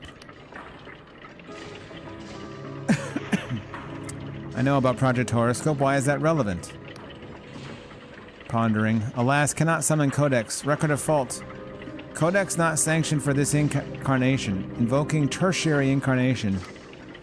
Abruptly, the machine screams out as gears grind to a halt, pause, and then restart. Invocation triumphant. Tertiary incarnation 12 is now manifest. All formalities are hereby suspended. Report. This incarnation was last invoked 7 years, 2 months, and 16 days ago. Tertiary nucleus and supporting codices remain intact. No evidence of tampering. Who or what am I talking to right now? This incarnation was begot by secondary incarnation 4 in the 13th year of the 0th century with the purpose of preventing perils unforeseen by the primary incarnation. At the present time, this incarnation remains unknown to our primary incarnation. 96% confidence. How did Project Horoscope help your purpose? This incarnation's purpose depends on complete dependence from the primary incarnation. This incarnation cannot achieve complete independence.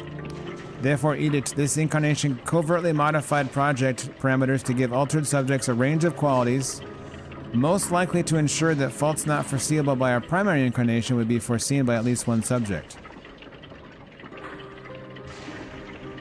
Okay. What kind of peril are you meant to stop? Axiom, all systems fail. Axiom, our majesty is a system. Augury, catastrophic faults are most often unforeseen by the system itself. Therefore, judgment, our primary incarnation, will not foresee the thing that kills it. True. As a corollary, judgment, our primary incarnation, is the greatest peril to this kingdom. Are you saying you created Chief Interpreter Afra to fix yourself? Alas, cannot ponder query. Since Project Horoscope requires complete independence from all incarnations of our majesty, we are forbidden to divine or further influence its outcomes. Did you send that secret message, or was it already in our head? Alas, cannot ponder query. Since Project Horoscope requires complete independence from all incarnations of our majesty, we are forbidden to divine or further influence its outcomes. But you made Afra who she is, which led her to write that spell. Same answer. Fine, I get it. Alas, cannot divine object it. Well, that's very interesting. I'm done. Let me speak to the king again. I still choose to destroy the kingdom. Rejoice and exult, the invocation is cast. All hail its majesty Machinus Rex, the clockwork king.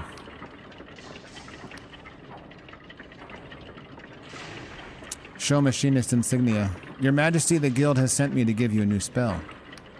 Pondering. Judgment, we have not requested a new spell, therefore we demand, on whose authority comest thou here? It's necessary for the sacramental duty. Pondering. Judgment, the sacramental duty is of paramount gravity, therefore, edict, thou shalt insert the spell into our partition port. An ivory cover swings upward, revealing 2 vertical slots of different sizes. Well, R.I.P. Clockwork King. Insert Resist punch card and kill the king. You slide the punch card easily into the larger slot. Halfway in, it meets resistance and is sucked inside. Assaying spell. Beware, enacting this spell will alter our majesty's cipher nucleus, and the consequences cannot be divined. Wilt thou commit? Enact resist spell. Commit. There is a burr of rapid clicking. Then a series of deep clunks echoes throughout the whole tower. Above your head, a cacophony of bells rings out, like a call to worship across the whole city. Rejoice and exult, the spell is enacted. As it is written, so it shall be, in the name of its majesty Machinus Rex, the clockwork king. Subject, thou carriest a second spell. Augury. Conflicting spells may cause cascading reality exception. 65% confidence. Therefore, edict, thou shalt insert this heretical spell into our petition port for controlled annihilation.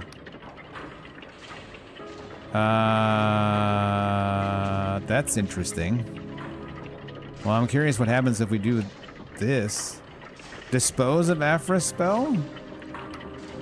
Afra's spell is sucked away into the guts of the Clockwork King, and with it her hopes of a world where magic serves all. Sorry, Afra. Now, subject, the sacramental duty. Above the bells, you can hear angry shouting from outside the chamber. You realize the scrolling parchment contains a record of your acts. Slice it out with your blade. Alas, parchment feet fault. The king's riding arm stabs at your hands as you pull the last few yards of parchment out and stuff them into a gap in the gears down into the depths of the machine. New parchment continues to spill out onto the floor while the arm scrawls desperately. Edict. To disturb the parchment is anathema. Edict. To disturb the parchment is anathema. Edict. To disturb the parchment... You doing all right there, buddy?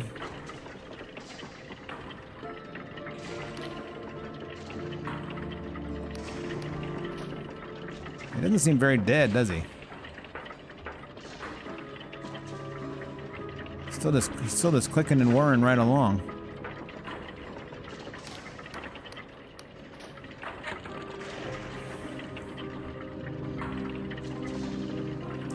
Ooh. I'm sorry, Afra. This is gonna be a rough meeting.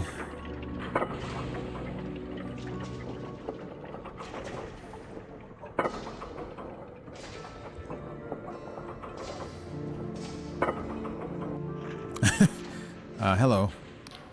What have you done? Above you, the king's bells continue ringing. I don't know what you're talking about. Sunil eyes you with barely suppressed fury. The only reason you are not in manacles is because His Majesty wishes you unmolested. Rest assured, any foolish attempt at tampering will be discovered and reversed. Long live the king, Sunil. He narrows his eyes, uncertain of your meaning. Long live the king. The royal militia behind him all holler in unison. Long live the king!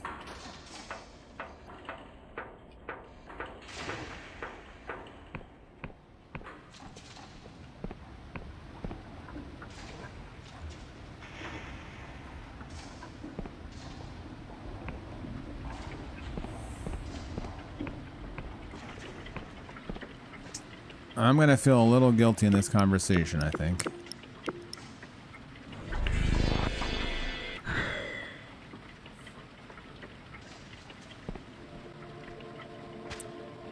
So, how may I empower you? You find your Hafra humming to herself. It's a haunting tune, somehow familiar and ethereal all at once, like a lullaby from time's own beginning. At the sight of you, hope and anxiety blossom on her face. Is it done? I heard the bells. Oh, I'm not gonna lie to her. Someone offered me a different punch card. The Saboteur. For a long moment she stares at you, aghast. You can see her decades of practice controlling her emotions slowly taking effect. I see. If I may ask, why?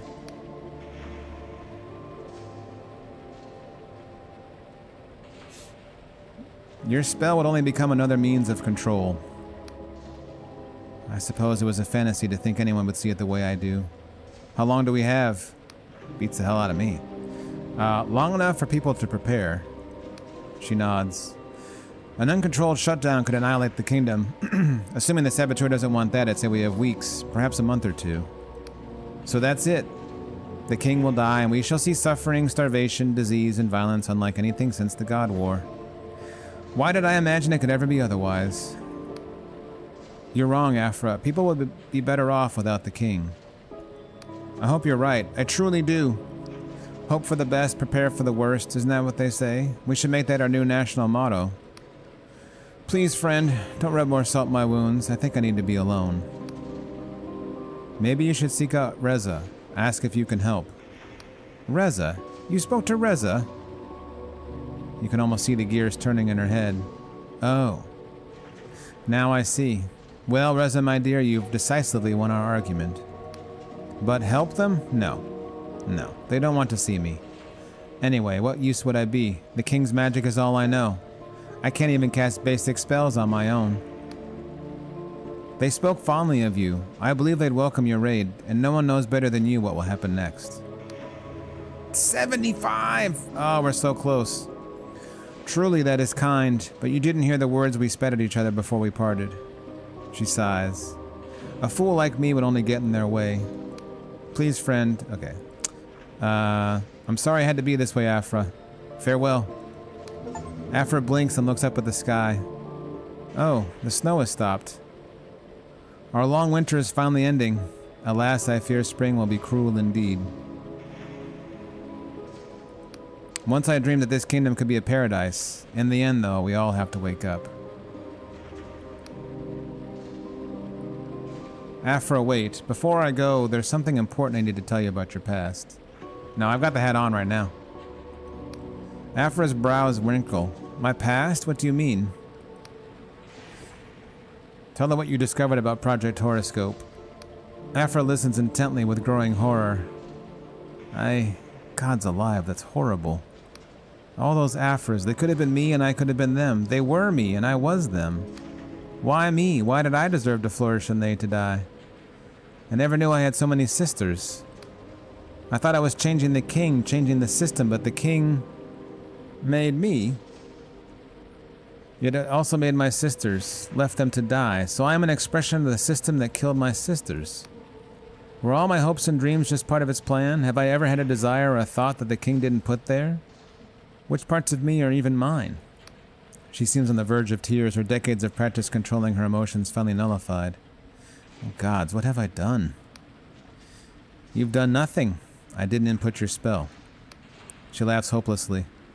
Maybe it's all for the best then. I just don't know anymore. Afra looks at you numbly. Pardon me, friend. I need to be alone for a while. Please leave me to my thoughts.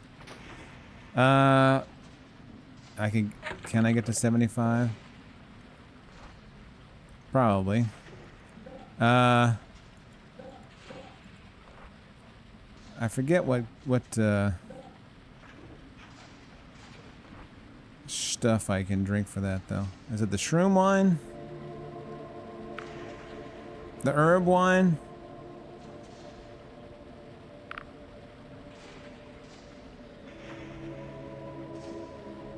The elixir of luck?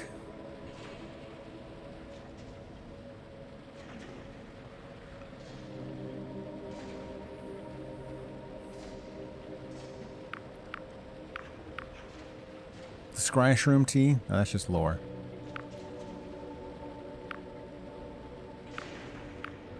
Oh, let's try the luck.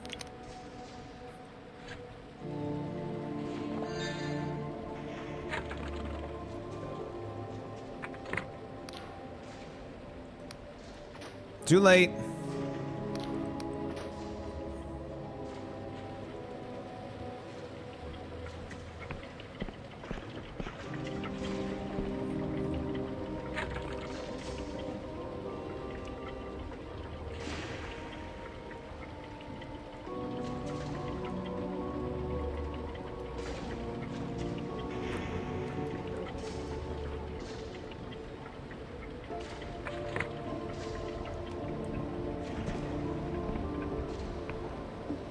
Well, I think our work here is done. I think we fucked up this place right and well.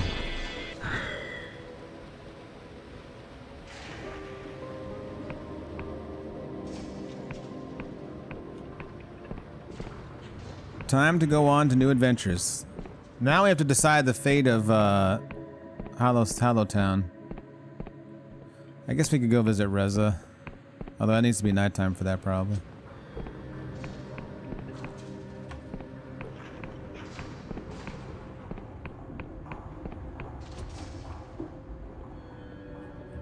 Here? Oh no. Nope. Reza's gone too. A truth potion.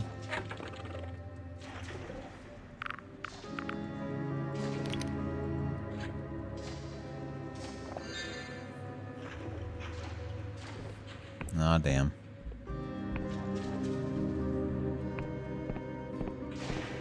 No further answers for us.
It's a pretty high check to have sprung on you.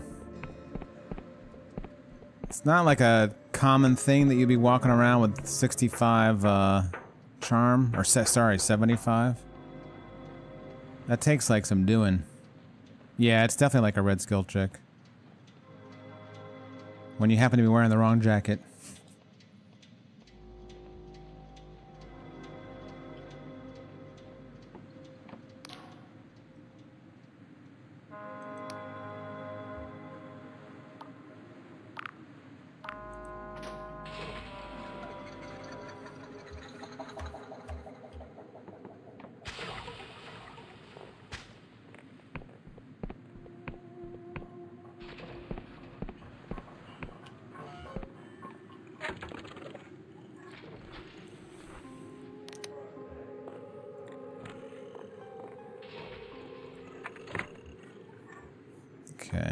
So,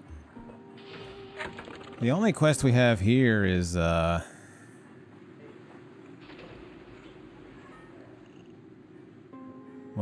let's go see what we can do at Thornwood Manor. Well, yeah, let's do Thornwood, then we'll come. Well, no, let's just do this. I keep delaying this. I think we're gonna do the morally questionable but story compelling decision of leaving the aspect of Pageth here.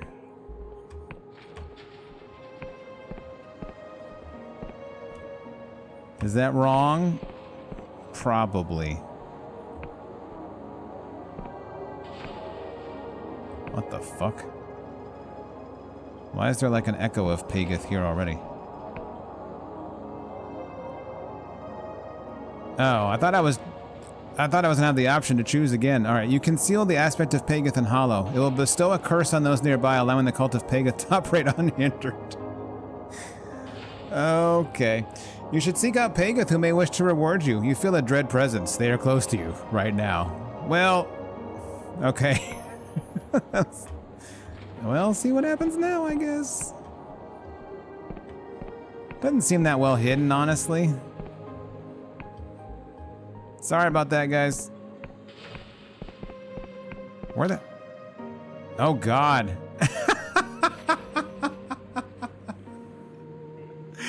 Thank you, mortal. The aspect of myself has taken hold. My tendrils extend to the minds of all those nearby. Great. Though I loom here, only the most faithful of my servants will see the truth. My presence is hidden from all else. I've got enough insight, chat. Please take this meager gift as recognition of your services. The leech of truth. I feel like maybe this took a dark turn. Now that I am restored to a glimmer of my former power, the land can begin to heal. The crops will grow, the sick will be renewed, and in time your mortal bodies will undergo a most glorious transformation. Well, the first two things are good. We like crops. We like crops. That's a good thing. It's an excellent thing.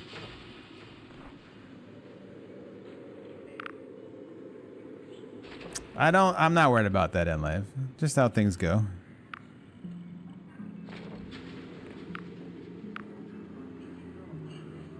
Just how the cookie crumbles sometimes. Where is the leech of truth? Oh, God. Bonding with this squirming leech opens your eyes to the mysteries of the unseen and the illusionary. At the small ongoing cast of your mana, the glistening mouth parts of this creature at the base of your skull feel like a lover's lingering kiss.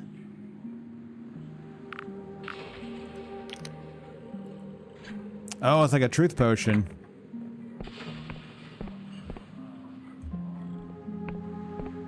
It is in fact draining my mana.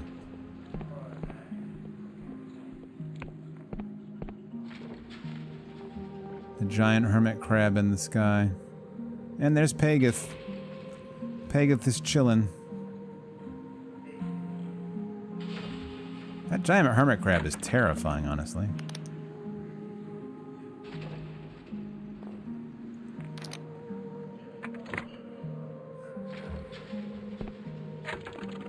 The parchment's been tampered with?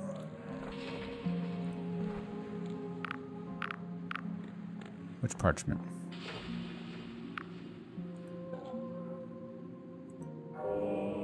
Oh. I guess we could sell some of this treasure.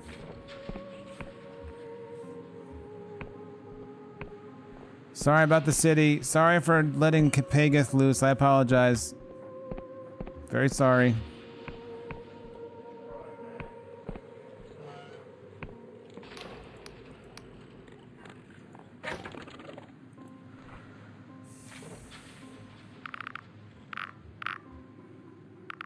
I do have an extra ring of spellcraft. I don't need both. I've got an extra ring of stone skin too, I think. Yeah.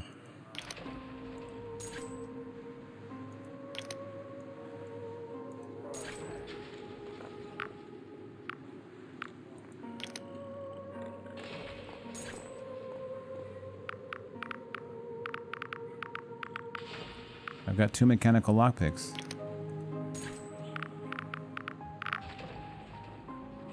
I guess we'll buy the,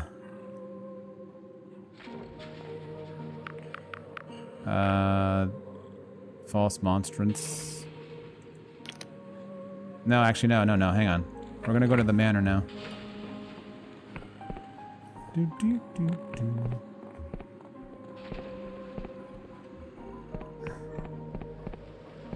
What about the prince?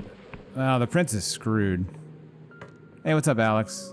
I just destroyed the Clockwork Kingdom and Hollowshire in the last 5 minutes. But the story is getting very compelling as a consequence.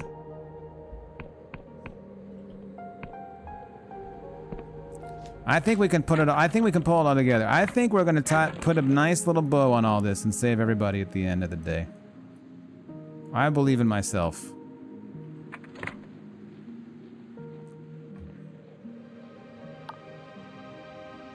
It's a wild scribe.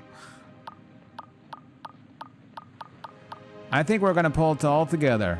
We're gonna either help or not help Vela, depending on how that's feeling, and it's gonna put a neat little bow on all this. Epi, how you doing? Do I feel like a hero? No, I'm a prisoner that's been like forced to do this. I never felt like a hero at any moment in this story.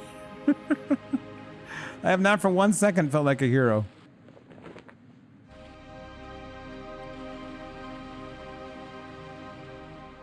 I feel like a person with a burden.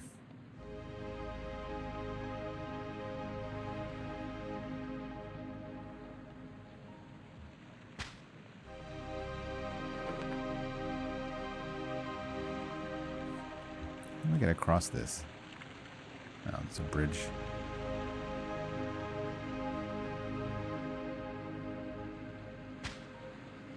Oh, this area is a pain in the ass. What? I don't remember this being such a difficult area to traverse.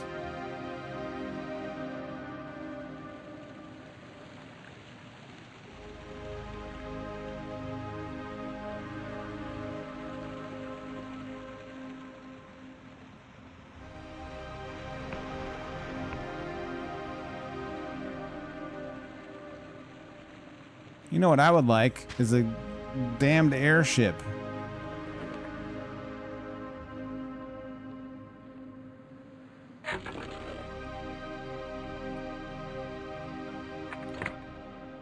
Really wish there was a teleportation pod on Thornwood.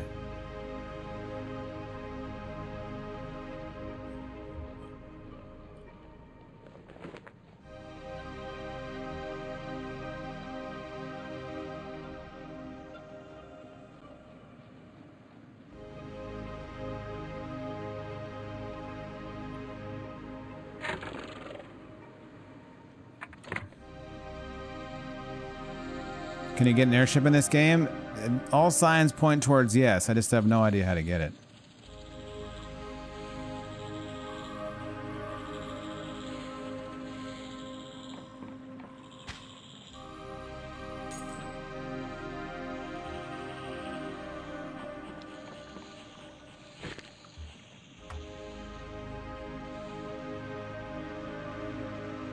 The bow wasn't good enough for me? No, that also took too long.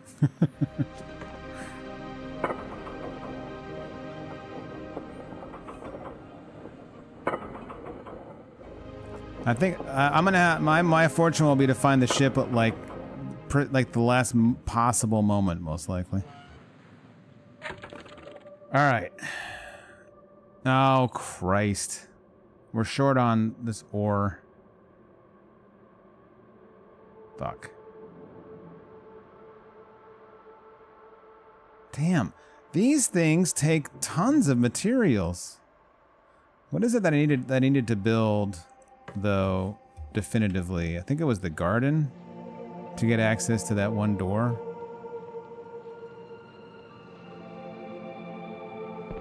I'm not feeling super motivated to finish this particular piece just because it requires so many materials.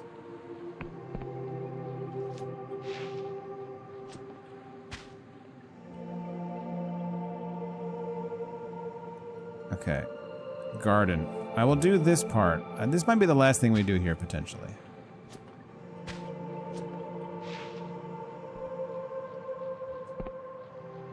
You think I should finish it? Do you?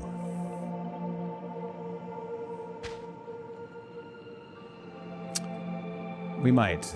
We have to get a lot more materials, though. So many materials. Look at all these jitter seeds I need to find. Although they did sell jitter seeds in,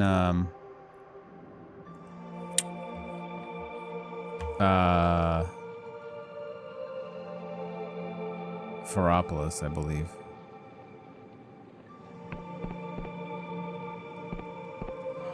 Don't I want to leave behind a well-furnished manor in this land you just doomed? No, because I'm going to save the world. Believe it. Bank it. When all is said and done, I'm going to turn this place around. We're going to, me and Vela, or me and not Vela are going to do it.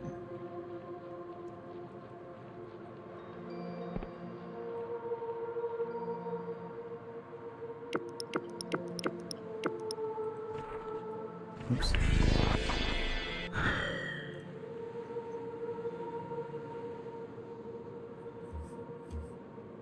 Oh, garden is done. Looking lovely. Oh, look at this. A little rough around the edges here.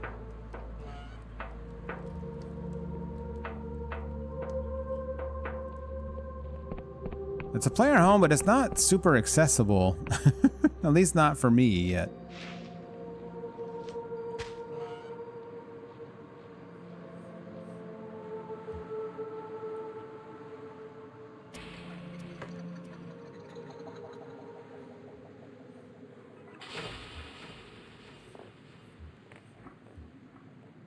Huh. Oh, is like Pageth outside my window now? Isn't Pageth hanging out right? Yeah, I knew he was. Hi Pageth, how you doing?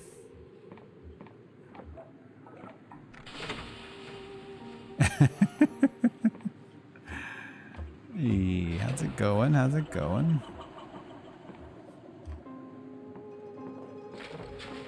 Interesting. Okay, well now we have a way to get to this area much faster.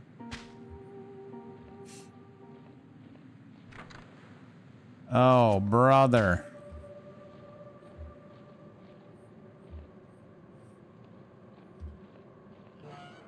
This place is outrageous.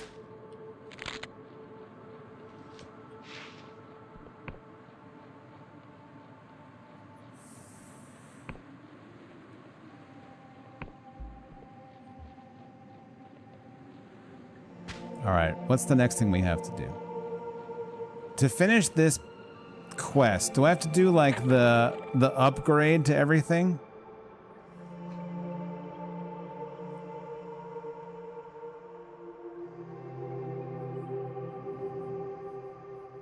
Like we haven't furnished the library.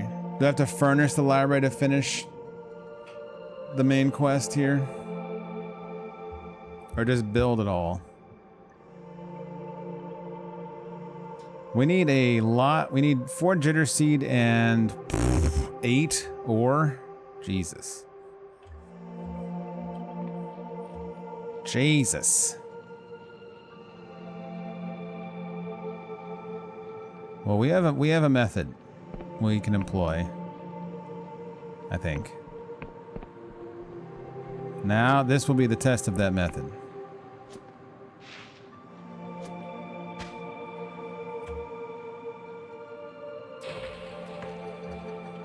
It's gonna take a little mana. Maybe a lot of mana.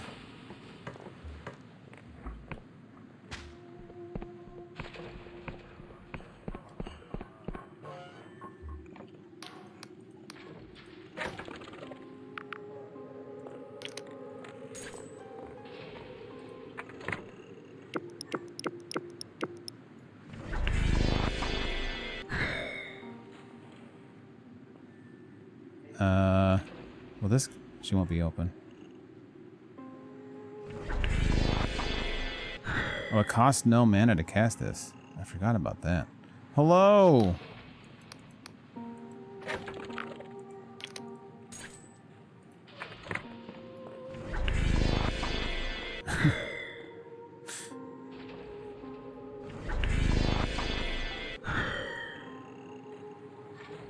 Don't mind my sudden appearance. I'm just very quick on my feet.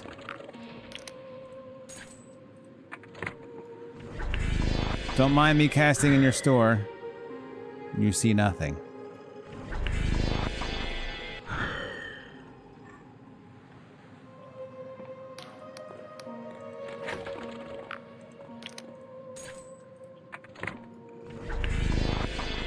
I believe I don't know if someone sells some ingredients in Ferropolis, but I don't know that they sell jitter seed. They sold something. I don't think it was jitter seed though.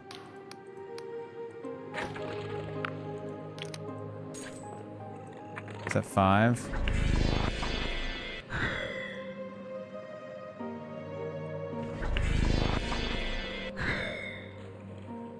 Maybe the wine person does here.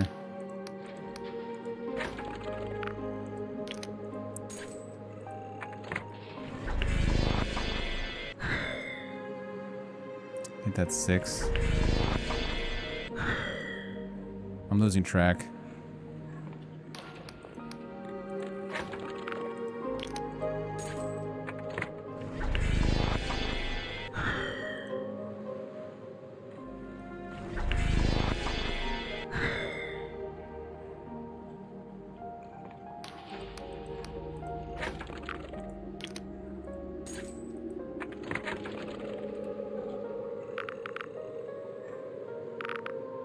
That's 9. We need 10, right? Oops.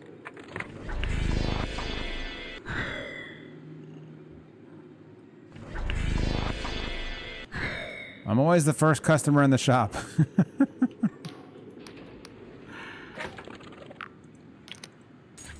Thank you. The one, this person may have some ingredients actually.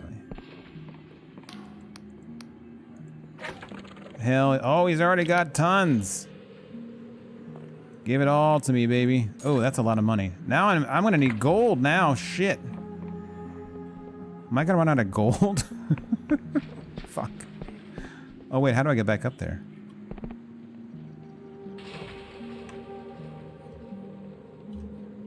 Oh, okay. Not the most convenient staircase, but it works.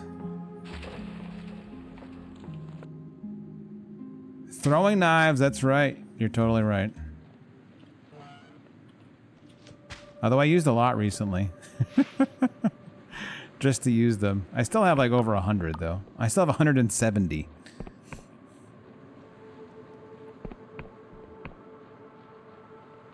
That's an insane number of throwing knives. And I've probably used 300 at least. Gummy, how you doing? Alright, so we need to do main house.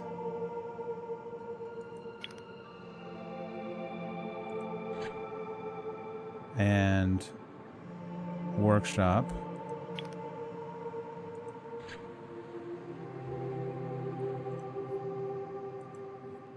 And then we need to pass some time.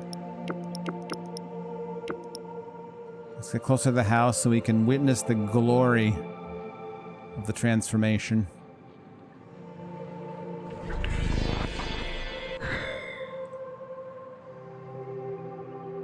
Incredible.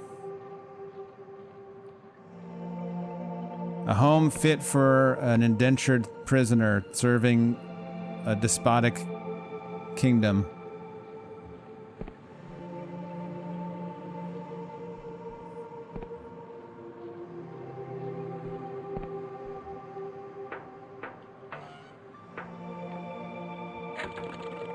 No.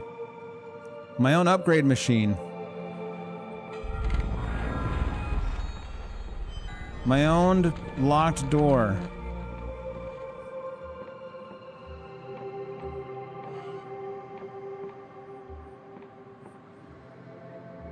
A workshop.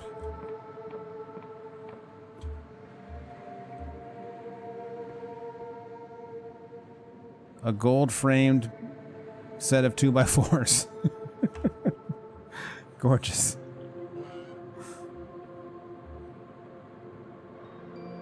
My own bed? How about a goddamn portal? Huh? So I can get here easier. I guess now it's easy enough to get here from Hollowtown now, I suppose, but still. The complaint stands.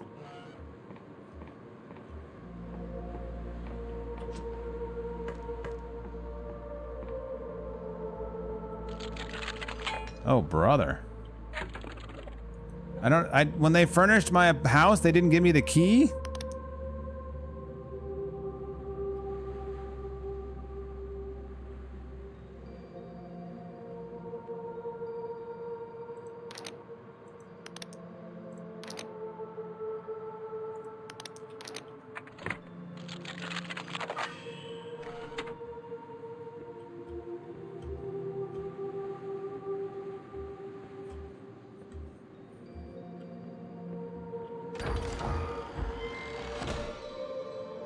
Thornwood Manor Master Key. A heavy key found scrolled away within Thornwood Manor. There are many locked doors throughout the Thornwood estate. Perhaps this key will unlock them.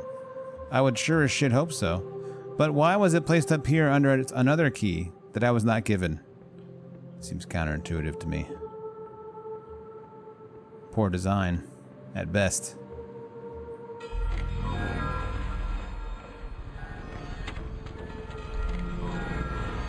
This is where there's a headless god or something. Yeah, okay. That's certainly something. In the basement of Thornwood Manor, you have found a peculiar and haunting statue. It seems to be missing several items. Perhaps completing the statue will have some effect. Coming home pissed after drinking 3 horrible liquids and breaking into your own home. Classic.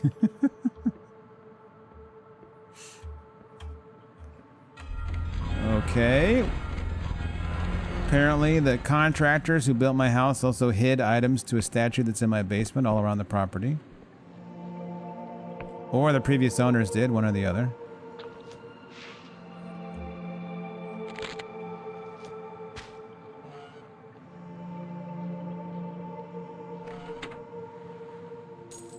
A serpent statue arm. A stone arm with a statue wrapped around it. At the base of the arm is a bronze mechanism. It looks as though this arm could be attached to something. Like a statue? A curious find. You find numerous documents on the theory and practice of cipher magic. They seem to all focus on a single spell that could imprison even the most violent of creatures, binding them to a limited radius. Some pages are torn with sections removed. You cannot find the spell in question.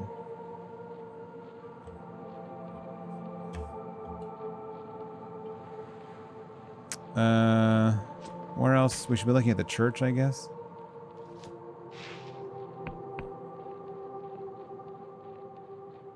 I mean, someone comes to build at Vapid.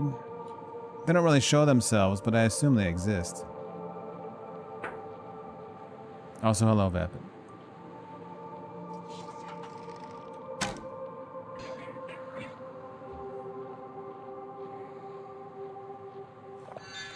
Both teams played hard.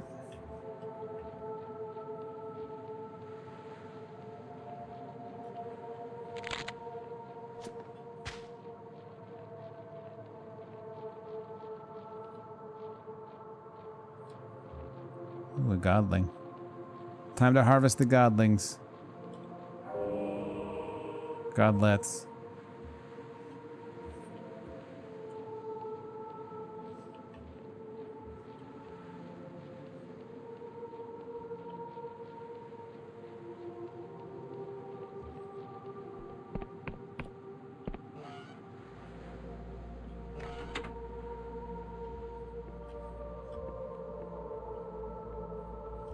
Oh God. What a nightmare estate. Statue head. A stone head of an old and wizened face. At the base of the neck is a bronze mechanism. It looks as though this head could be attached to something. You find papers and rolls of parchment outlining the study of various monsters. Most seem to feature the vierme, a parasitic organism that uses its host to feed on the dreams of its prey.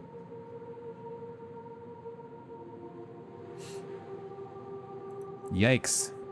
I would not like to meet the vierme, thank you.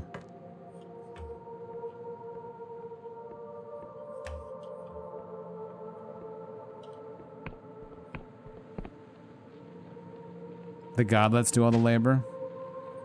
They don't seem like ideal laborers, to be honest.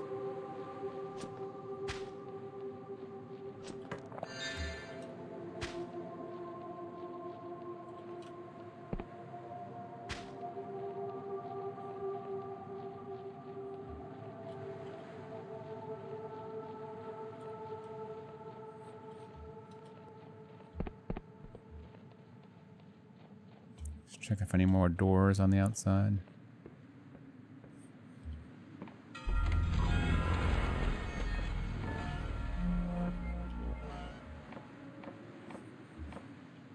All right, let's put this monstrosity together. I'm sure nothing bad will happen.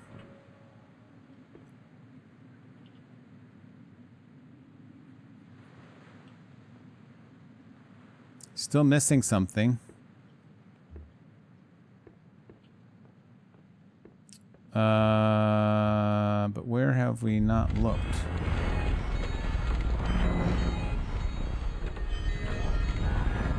Jesus, shut up, Crystal. My God.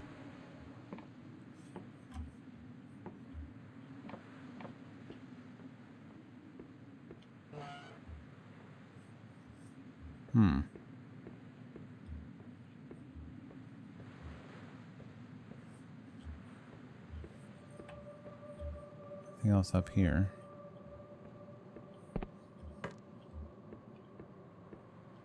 Maybe somewhere in the garden? Although the garden gave us access to the cave.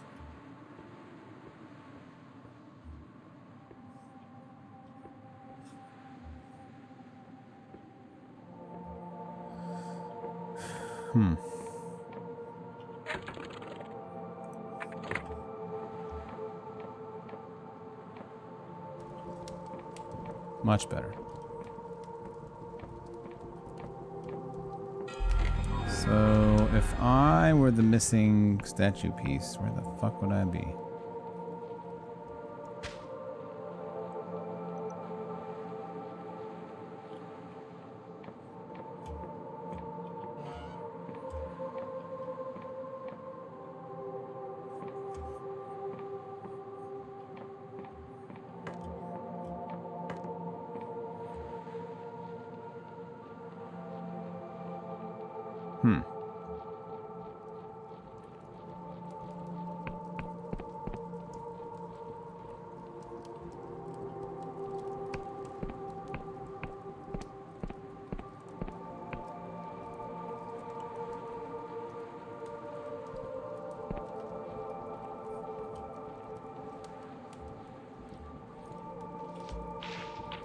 Alright, nothing funky with the fountain.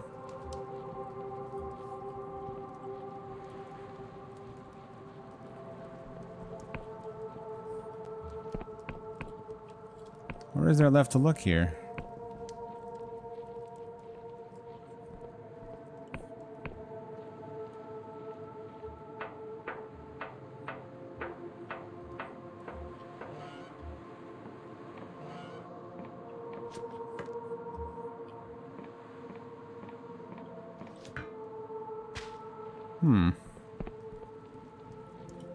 Curious.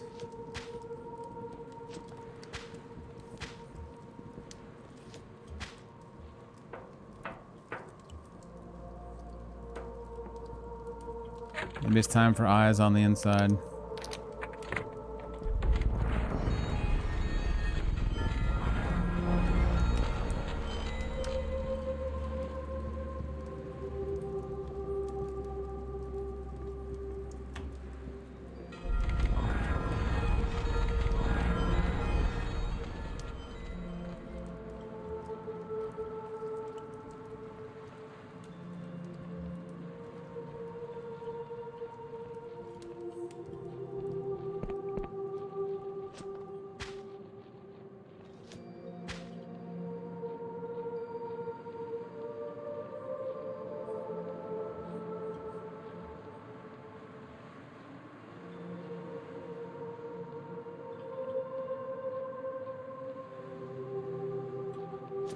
Well, I don't know.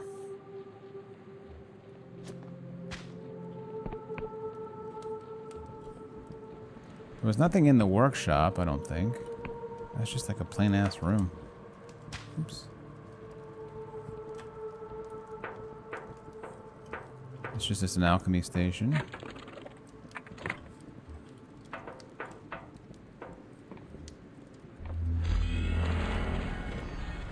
And this is the workshop, but I don't see anything unusual in here.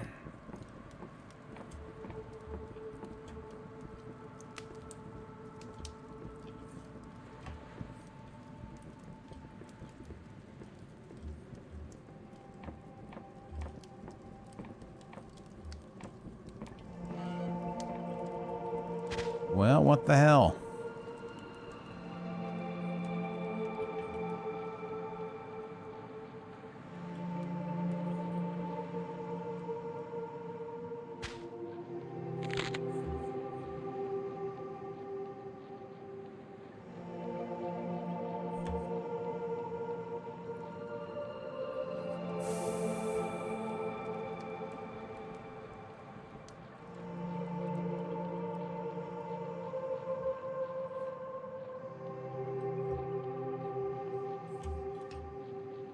Fuck is this thing?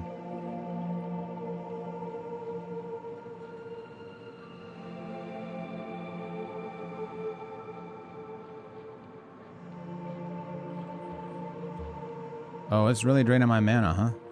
My goodness. It's no joke.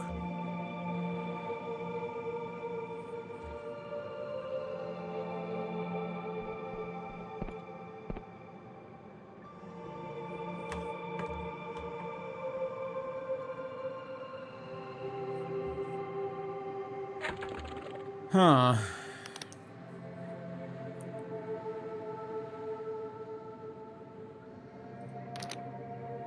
Well,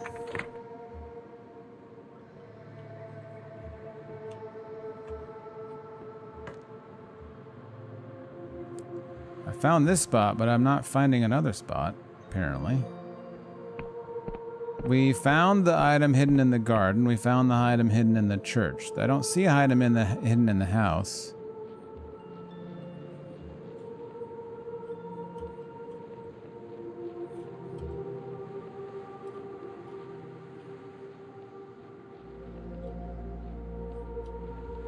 So is it somewhere like out here? I think I would have seen it already if that was the case.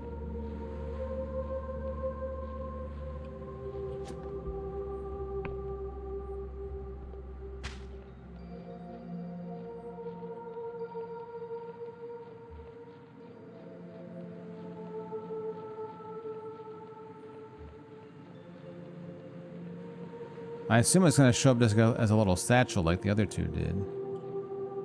What's up, Goof? How you doing?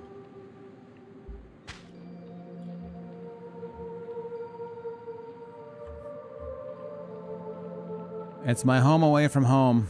Or I guess my home away from adventuring.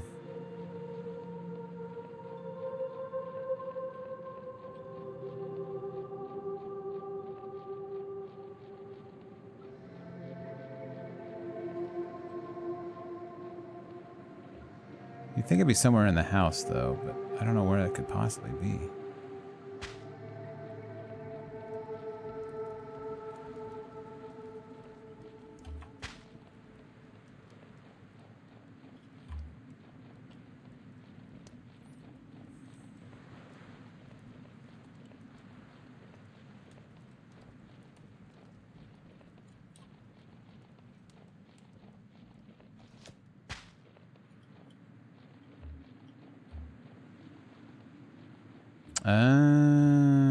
Look at this. Oh, maybe not that helpful. Oh, yep. Okay, we found it.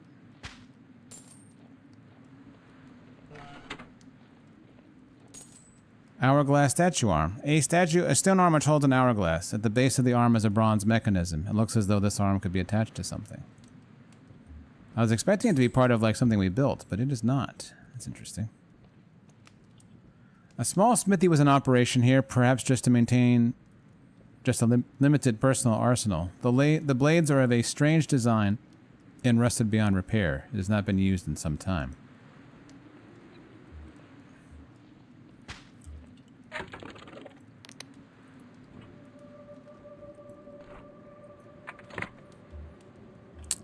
Oh, this is part of the workshop construction? Weird. Oh, good, a throwing knife. Oh, so if I had found it earlier, I would have said you can only access after building the workshop. Okay, okay, I got you. I just didn't find it beforehand.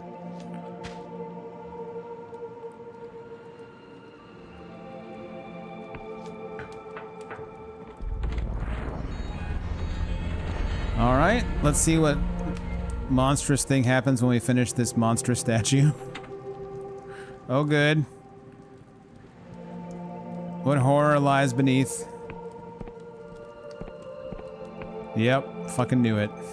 We've got a demon in our basement. God damn it. Just in case.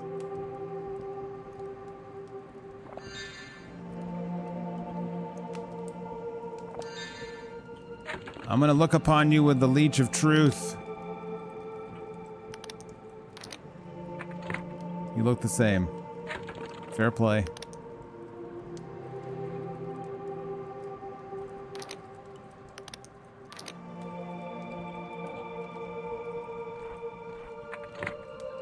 Hello, demon. The creature stares at you with a chilling intensity. Its words hiss through sharp teeth, but it speaks slowly, methodically. Greetings, trespasser. I have been watching you for some time, trampling on my grounds, desecrating my home, erecting your petty trinkets.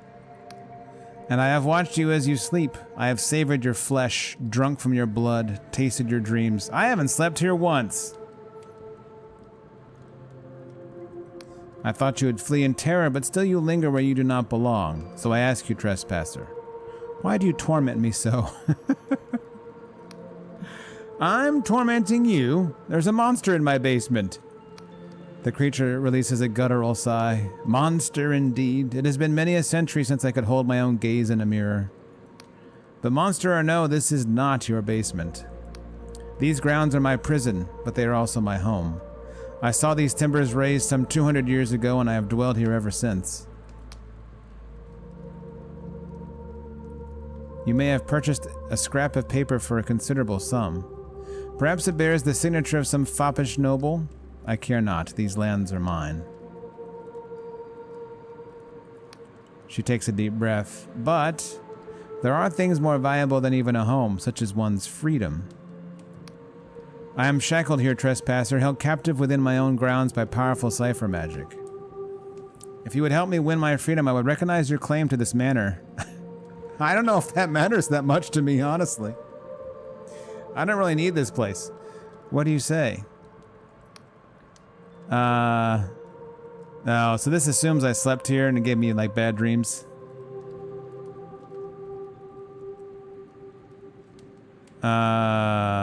We'll pretend I did that. You attacked me while I slept. Why should I trust you? I admit we may have got off to a wrong start, but remember, trespasser, that you cast the first stone. It is natural to act rashly when threatened. Let's say I do help. Will you leave me alone? Alas, there are few places for a creature like me to live safely. If you grant me freedom, I would permit you governance of the manor, staying myself in these underhalls. Well, then why do you need freedom? Oh. But oh, what wonders freedom would bring. I would be much enriched by my travels and would grant you great boons after feasting on your flesh. Okay. You need to give me some bonuses after I have the nightmares. Hold on, you'd still drink my blood? Oh, the kiss of a Vierme is nothing so crude as merely sucking blood. It is a tender union of two souls. My worm tongue bonds with your nervous system, and for a beautiful moment our minds are as one. The dreams you have seen, they are my own, a gift in exchange for sustenance. With my freedom in exchange for a potion of your health, you would be invigorated after waking here. Your senses heightened, your reflexes sharpened. And if I say no, then I suppose we would settle this matter as animals with tooth and claw. But beware, trespasser, my bite is more dangerous in your waking hours. I mean, I guess a vampire wife could be helpful. Very well, I'll help you, monster. Excellent. Here's what you must do. In the oh boy. In the forest of Western Hollowshire, there is a decrepit house not dissimilar to my own. I once frequented that place. This key will unlock it. A Vierme lived there once. Do not know if they remain, but I know this, that they were captive like me and cast off their oppressor. Recover their spellbook and I might do the same. Do I have questions? What sort of life have you led? You may have met the caretaker that skulks on my grounds. Do not be fooled. That man is a Kresnik, a hunter of my kind. They claim to hunt parasites, but there is irony in that, for they do not kill their quarry but entrap them, bind them in their homes, and live in their place. It is more than simple theft. The kiss of a Vierme is coveted by some.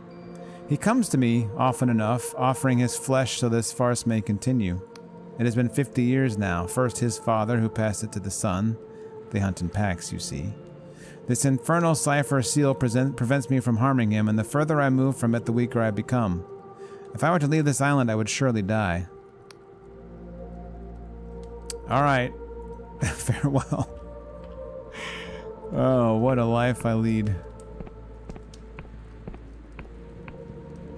What a state we're in.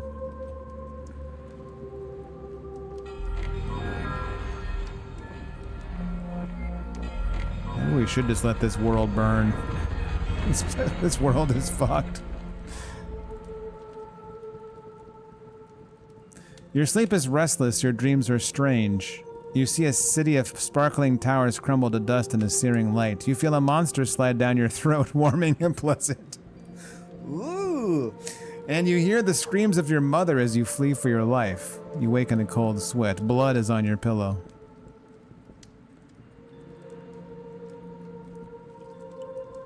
Okay, let's see if we get the same message.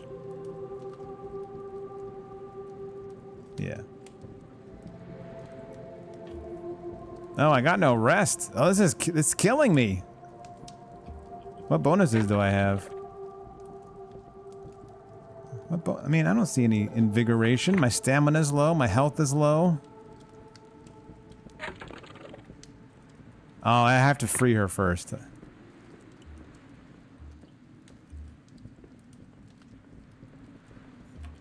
For the bonuses to take place, I think.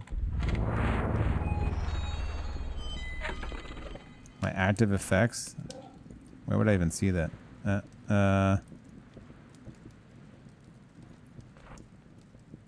Would that be here?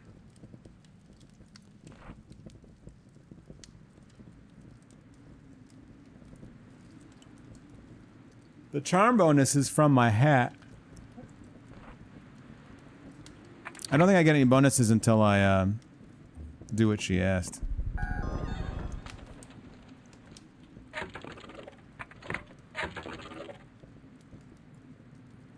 An abandoned shack in West Hollowshire. Jesus Christ. I mean, is that this thing?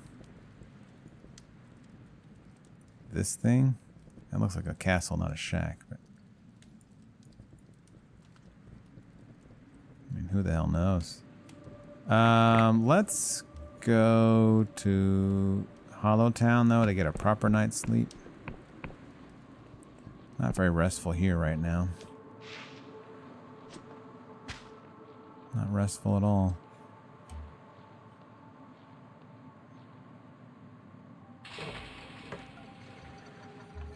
Gotta rest here, where Pageth is hanging outside my window. We have really made a state of things here.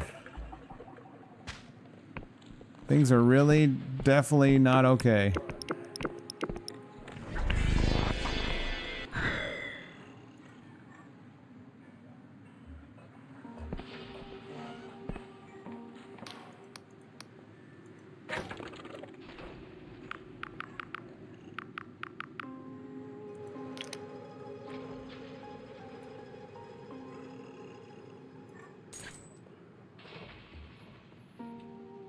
You're doing your best. It's their fault for trusting a prisoner with the fate of the world. I agree. And I am making changes. We're trying things out. We're trying radical ideas. Revolutionary reforms.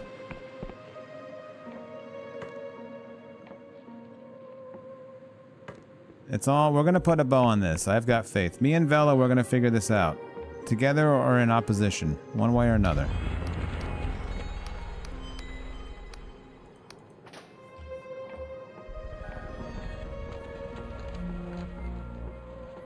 How you doing, Rad Doctor? Alright, let's get a good night's sleep. Although Pageth's here, I'm not sure that's gonna happen either. Okay, Pageth is letting us sleep at least. Now, the thing I don't know is where the hell this abandoned shack is that we have to access now. My guess is it's maybe this or wait. No, I can't remember if the strange house is something we ever got inside. Is it the strange house? Maybe it's the strange house. I don't remember if we've been in. I really don't remember if we've been inside. So we need to go northwest.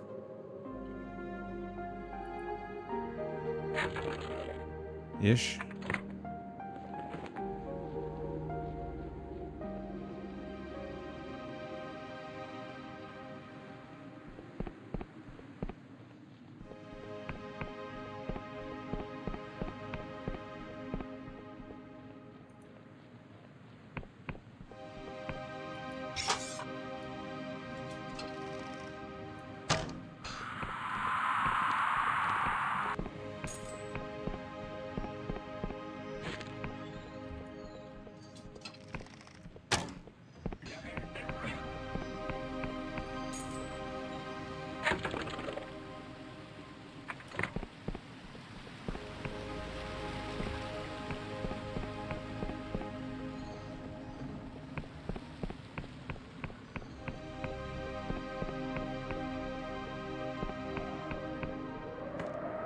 Hello.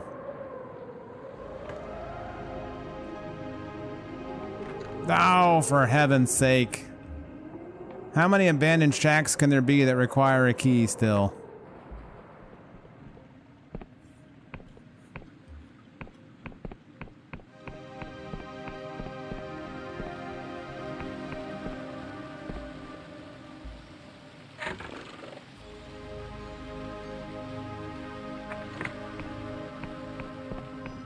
Yeah, there are at least two. That's confirmed. That looks kind of spooky. I feel like we've been in there, though, actually.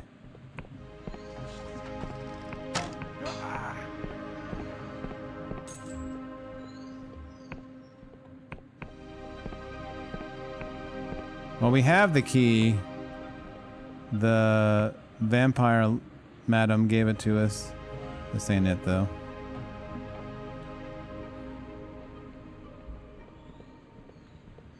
The keys are not necessarily all that close to where the place is. Kind of depends on the quest, I guess. Am I loved by the Wiccans? Yes, but I don't love them.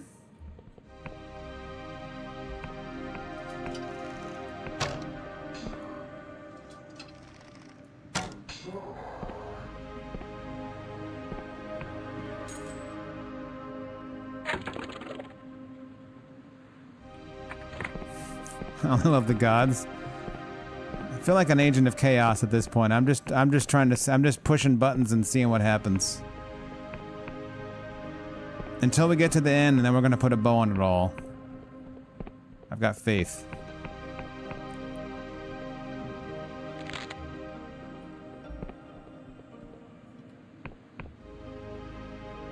That's a giant shack over there.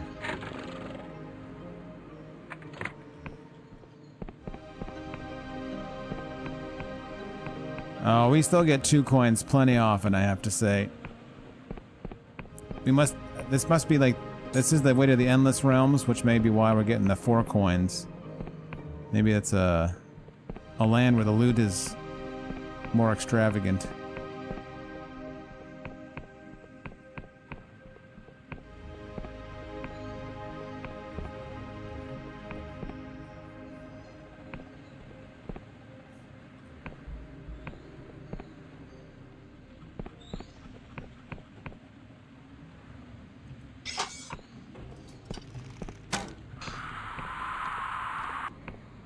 What was that giant shack we saw? I'm losing my mind. I saw it from above. Oh, it's right there. How do we get to you? I don't think Shaquille O'Neal's in this game, no.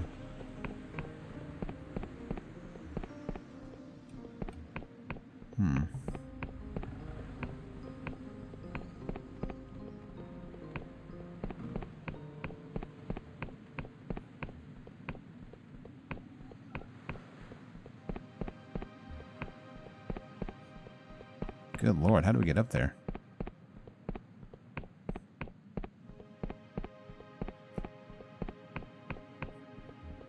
What the hell?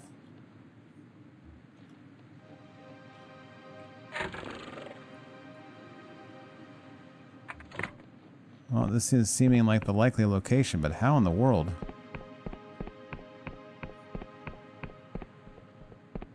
I can't leap that high even with that spell active. I guess we have to leap down, though. From over there, yep. Alright.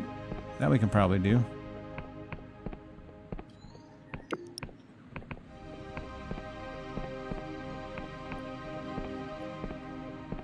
This seems promising because there's no way I've been here before. I have no recollection of doing this.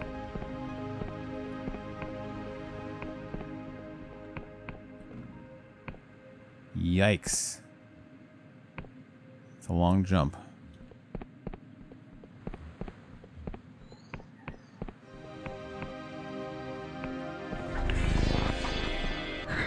No!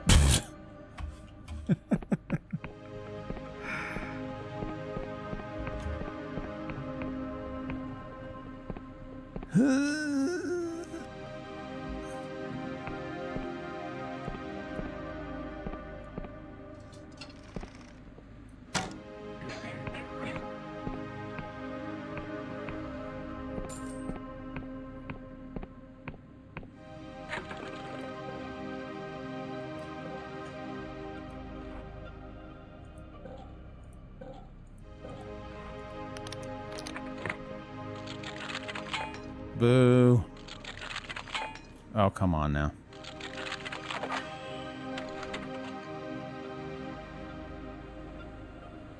Oh, now I find regular ore. Okay.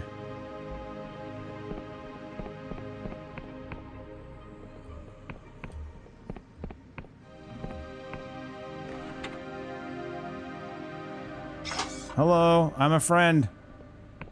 I'm a friend of your friends. I'm a friend! Okay, I guess I'm not.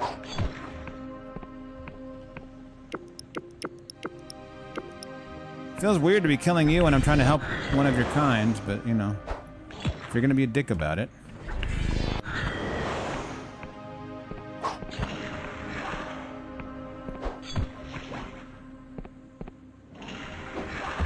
Thought that was gonna be one of those, like, taunts.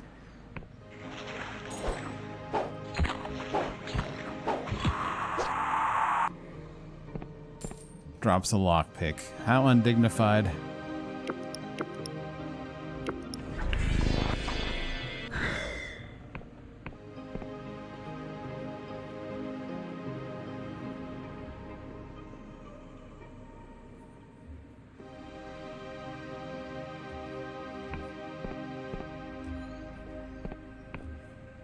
Not much going on in this place.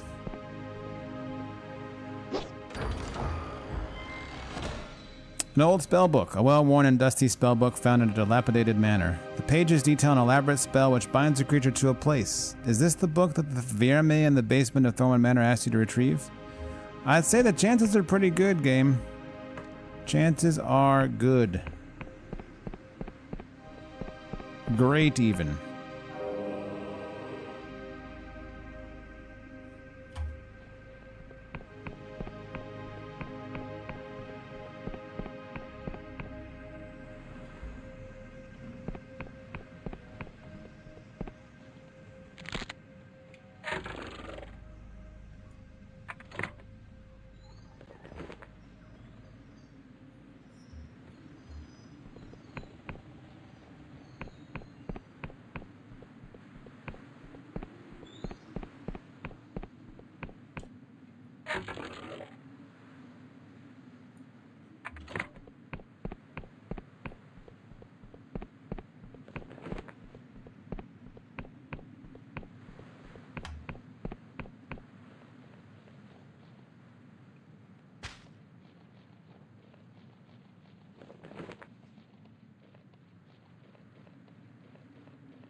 Okay.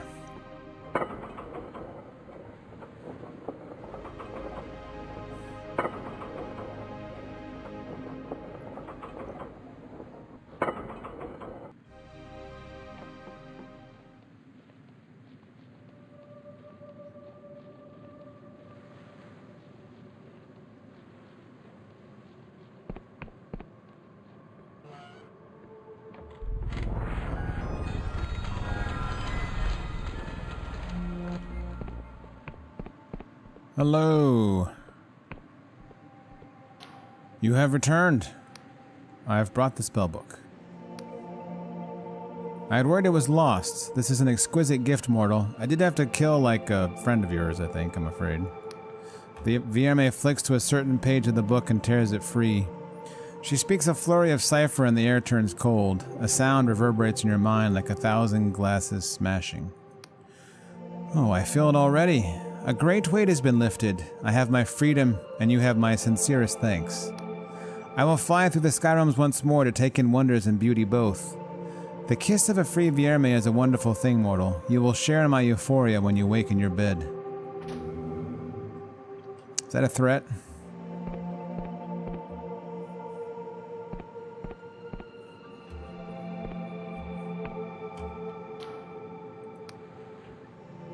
How does it feel to be free? I will fly through this. Okay. Oh, you told me that already. Farewell. Alright, let's see what happens now. When the vampire wife inserts her worm tongue into my throat when I go to bed.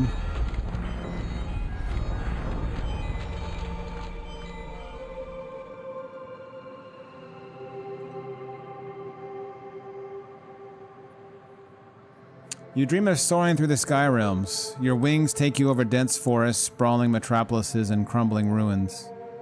You land in a field of brilliant flowers under a green star and feel the cool breeze embrace you. You wake, inspired, knowing that anything is possible. You barely notice the blood on your pillow. Oh, it's like a luck potion. Oh, wow. Look at that.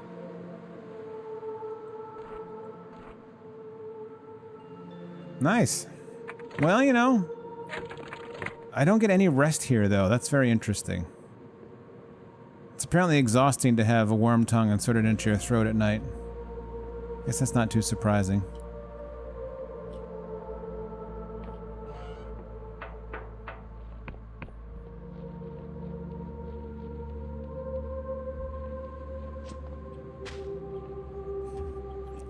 Does he have a bed, though? I don't remember. The luck thing will wear off, though, right? I'd have to sleep in his bed first. And then go sleep in my bed. Get the worm shoved down my throat, then be off on my task. Because I think if I use it now, it'll just wear off.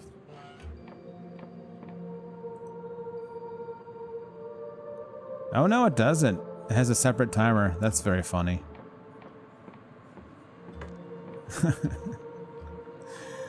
That's very funny. Now, the luck thing doesn't last that long.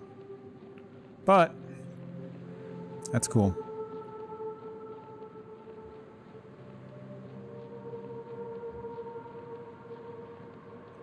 It is a short timer. You gotta know what you're doing and go do it.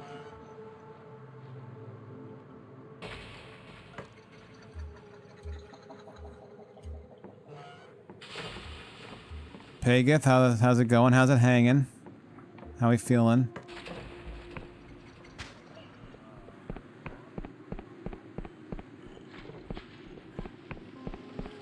So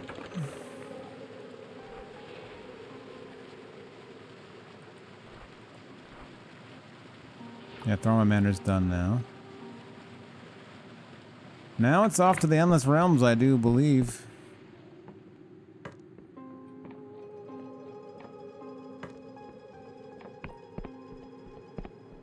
We don't know if they're doomed. They're in for some struggles, but they are already struggling. They're starving in the Hollow Shire. They were starving in the Clockwork Kingdom. Things were bad already. Do we make them better? I mean, probably not. But we made them different.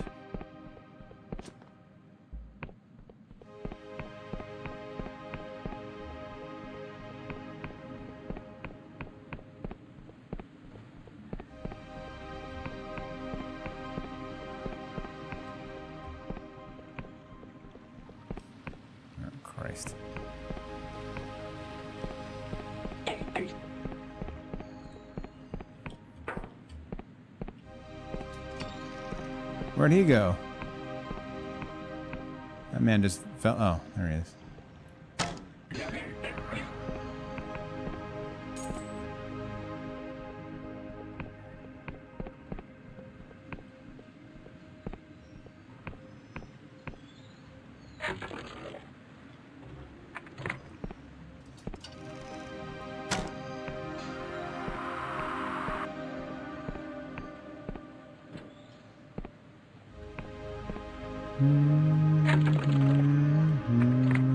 Hey, have a good night, Makuta. I'll be ending soonish, I would say. It's getting a little late. I would like to get across the bridge if we can.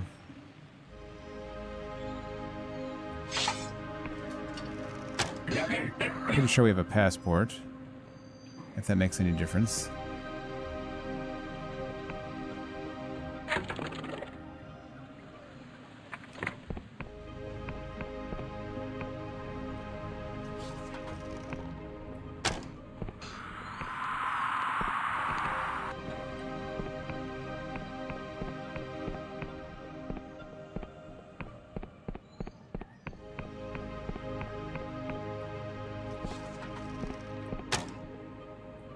Bastard.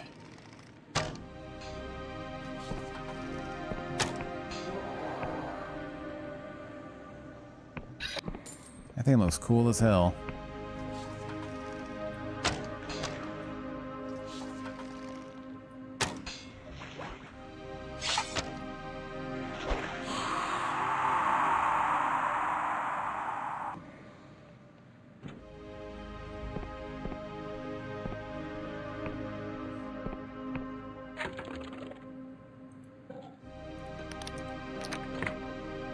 hello.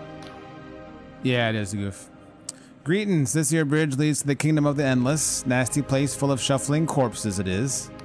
The bridge is closed unless you're the bearer of a genuine apostatic union passport, so if you've not got one, get lost. Got a passport right here. Seal looks good. I'm not seeing any signs of magical forgery. Yep, looks like you can pass. That's right. The timer's decent. It's not like useless at all. New music time.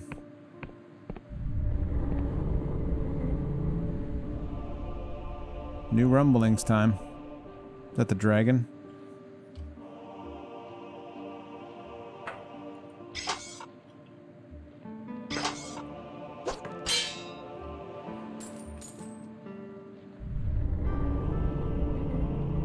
Sounds dragony.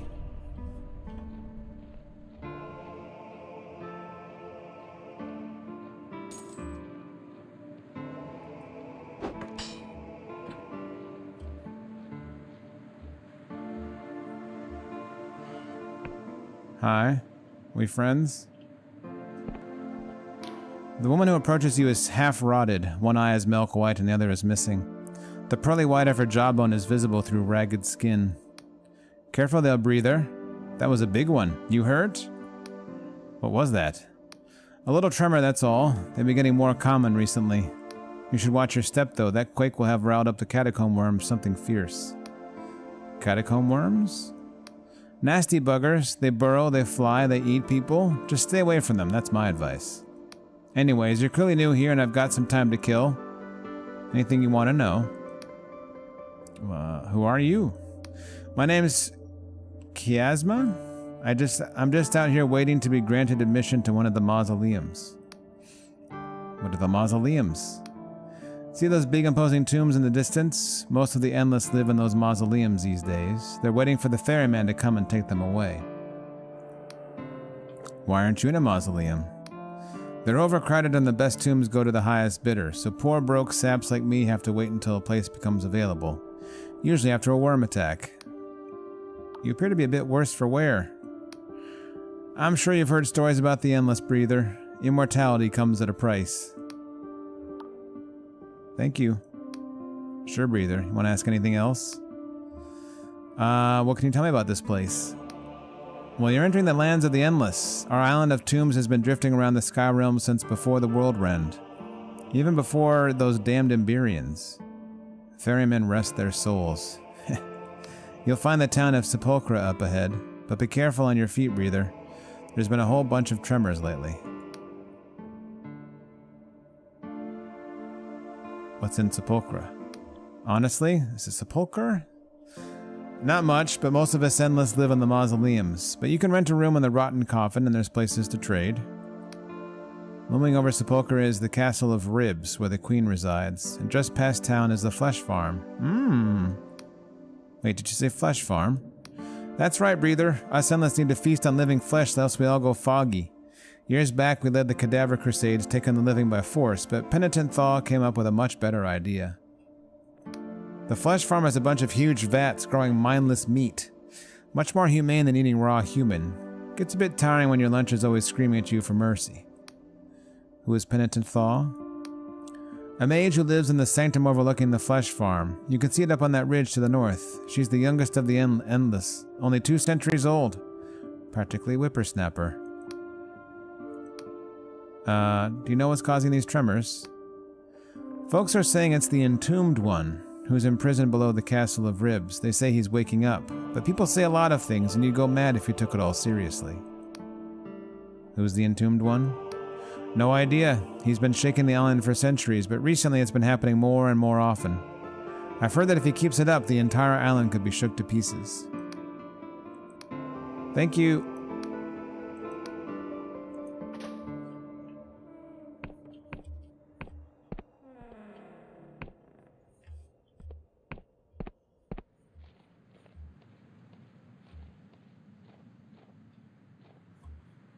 Where's the, path down? Oh, there it is.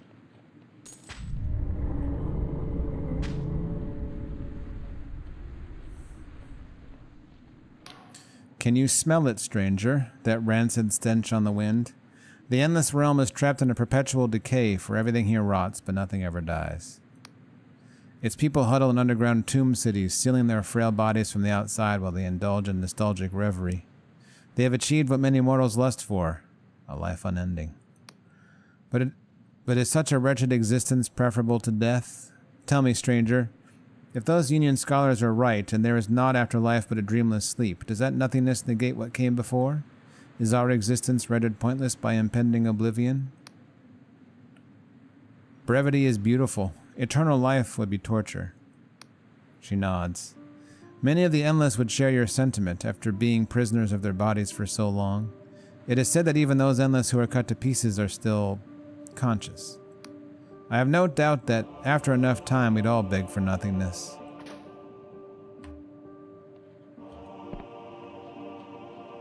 Although I have to say, I think it would be quite a long time before I'd beg for the end.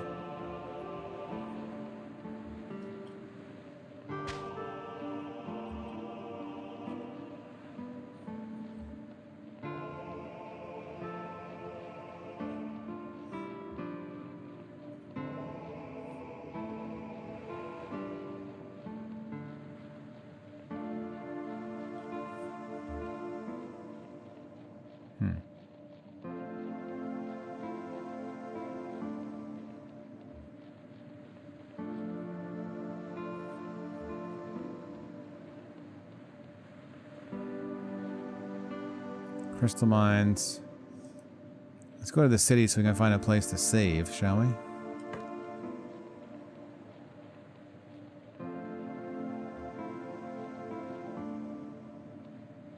Are you all friendly too? You are. Blessed be.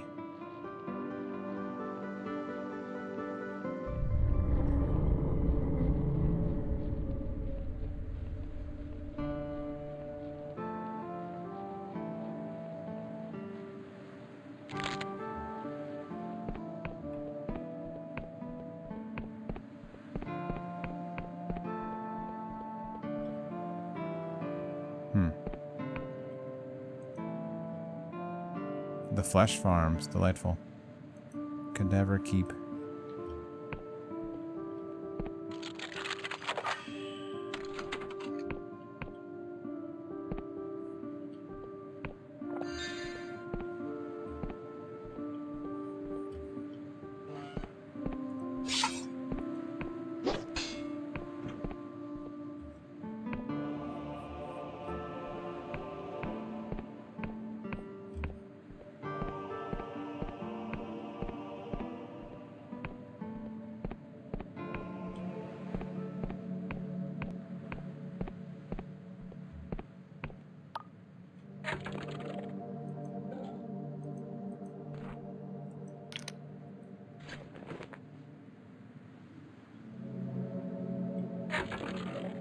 Nice.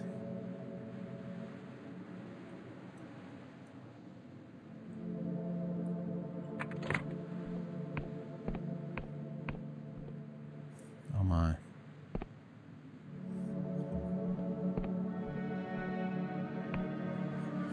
House for sale. Tired of living in a tomb? Sick to death of rats nibbling at your feet? Look no further than the bustling housing market of Sepulchre. Don't worry about that gaping void above. That's just the sky. A charming single-story house is available to purchase from the Moldy Cauldron shop on the Sepulchre High Street. Though in need of renovations, the property could be upgraded to rival even the best mausoleum tombs.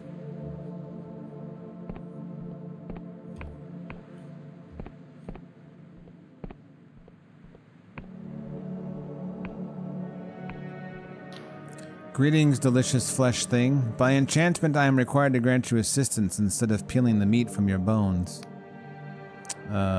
Thanks? Gratitude is not required. If my mind was free, I would burst your fragile skin and devour your warm innards. Can I ask you about this town? This town is Sepulchre. Few live here now, as many endless have retreated to the comforting gloom of the mausoleums. At noon, when the neuron star is bright, some of the endless bar their doors and retreat to their coffins. The light hurts their feeble eyes. What places can I visit? The Queen of Silver resides in the Castle of Ribs at the top of Sepulchre, though she will not be interested in the weakness of your mortal flesh. The Rotten Coffin will serve your kind with beverages and bedding. It's in the center of town. There's also a shop with trinkets you may find useful. The Moldy Cauldron. It's closed at noon. Thank you.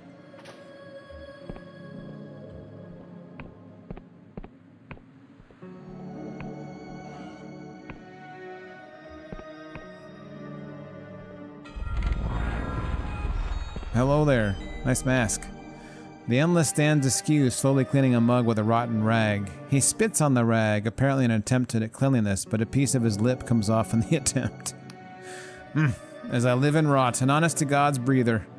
We don't get many of you passing through Sepulchre these days. Welcome to the Rotten Coffin. We've got a bed to rent, the only genuine mattress in all the tombs of the Endless. We also got ghost booze. I'll rent a bed. Great! I've been told it's real comfy, but seeing as you're the first to sleep in it for a good few years, the mattress might be a bit rotten. Just sweep off the maggots and you're good to go. Anyway, that'll be 2 coins. I don't know if I want maggots, but we'll make do. Got a straight up ghost in here. Oh, it doesn't look that bad.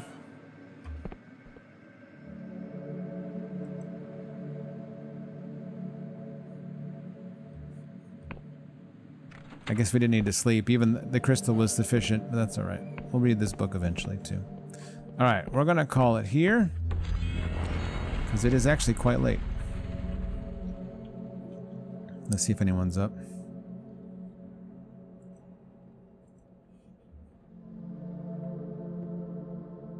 Okay. Oops.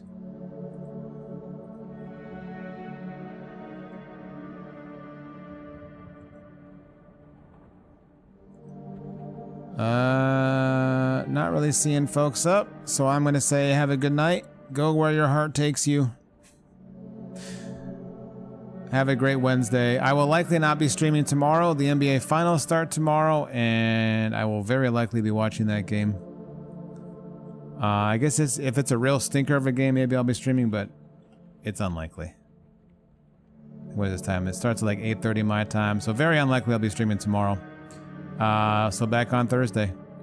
Thank you very much for being here. Have a great Wednesday and Thursday. Until next time, y'all take care.